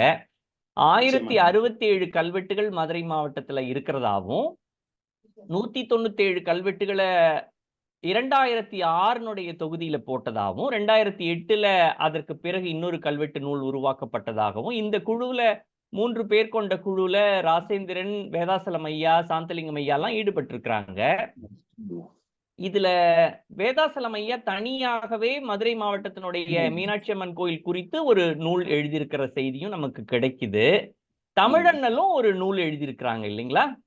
ஆமாங்க. ஆமா. இது போல பல செய்திகளையும் நீங்க அடுத்த நிலையில மதுரை மாவட்டத்தினுடைய மீனாட்சி அம்மன் கோயில் குறித்து பேசும்பொழுது நிறைய தரவுகளோட பேசணும்னு வேண்டி விரும்பி கேட்டுக்கொள்றோம். சிறப்பா இருந்தது உங்களுடைய உரை. மேலும் இன்னும் வலுப்பெறணும்ன்றது தான் எங்களுடைய எண்ணம். மகிழ்ச்சி. நிச்சயமா. நன்றி, நன்றி. சிறப்பா சொன்னீங்க பல செய்திகளை. இன்னும் கூடுதல் செய்திகளோட இருந்ததுன்னா இன்னும் சிறப்பா இருக்கும். நான் எதிர்காலத்துல அதை எதிர்பார்க்கிறோம். நல்லது. நன்றி, நிச்சயமா. நன்றி. வணக்கம். நன்றி. நன்றிங்க ஐயா. நன்றி நன்றி. உரையினை வழங்க புதுவை அருங்காட்சியக படம பிரிவின் பொறுப்பாளர் செல்வி சங்கீதா சௌரிநாதன் அவர்களை அழைக்கின்றேன்.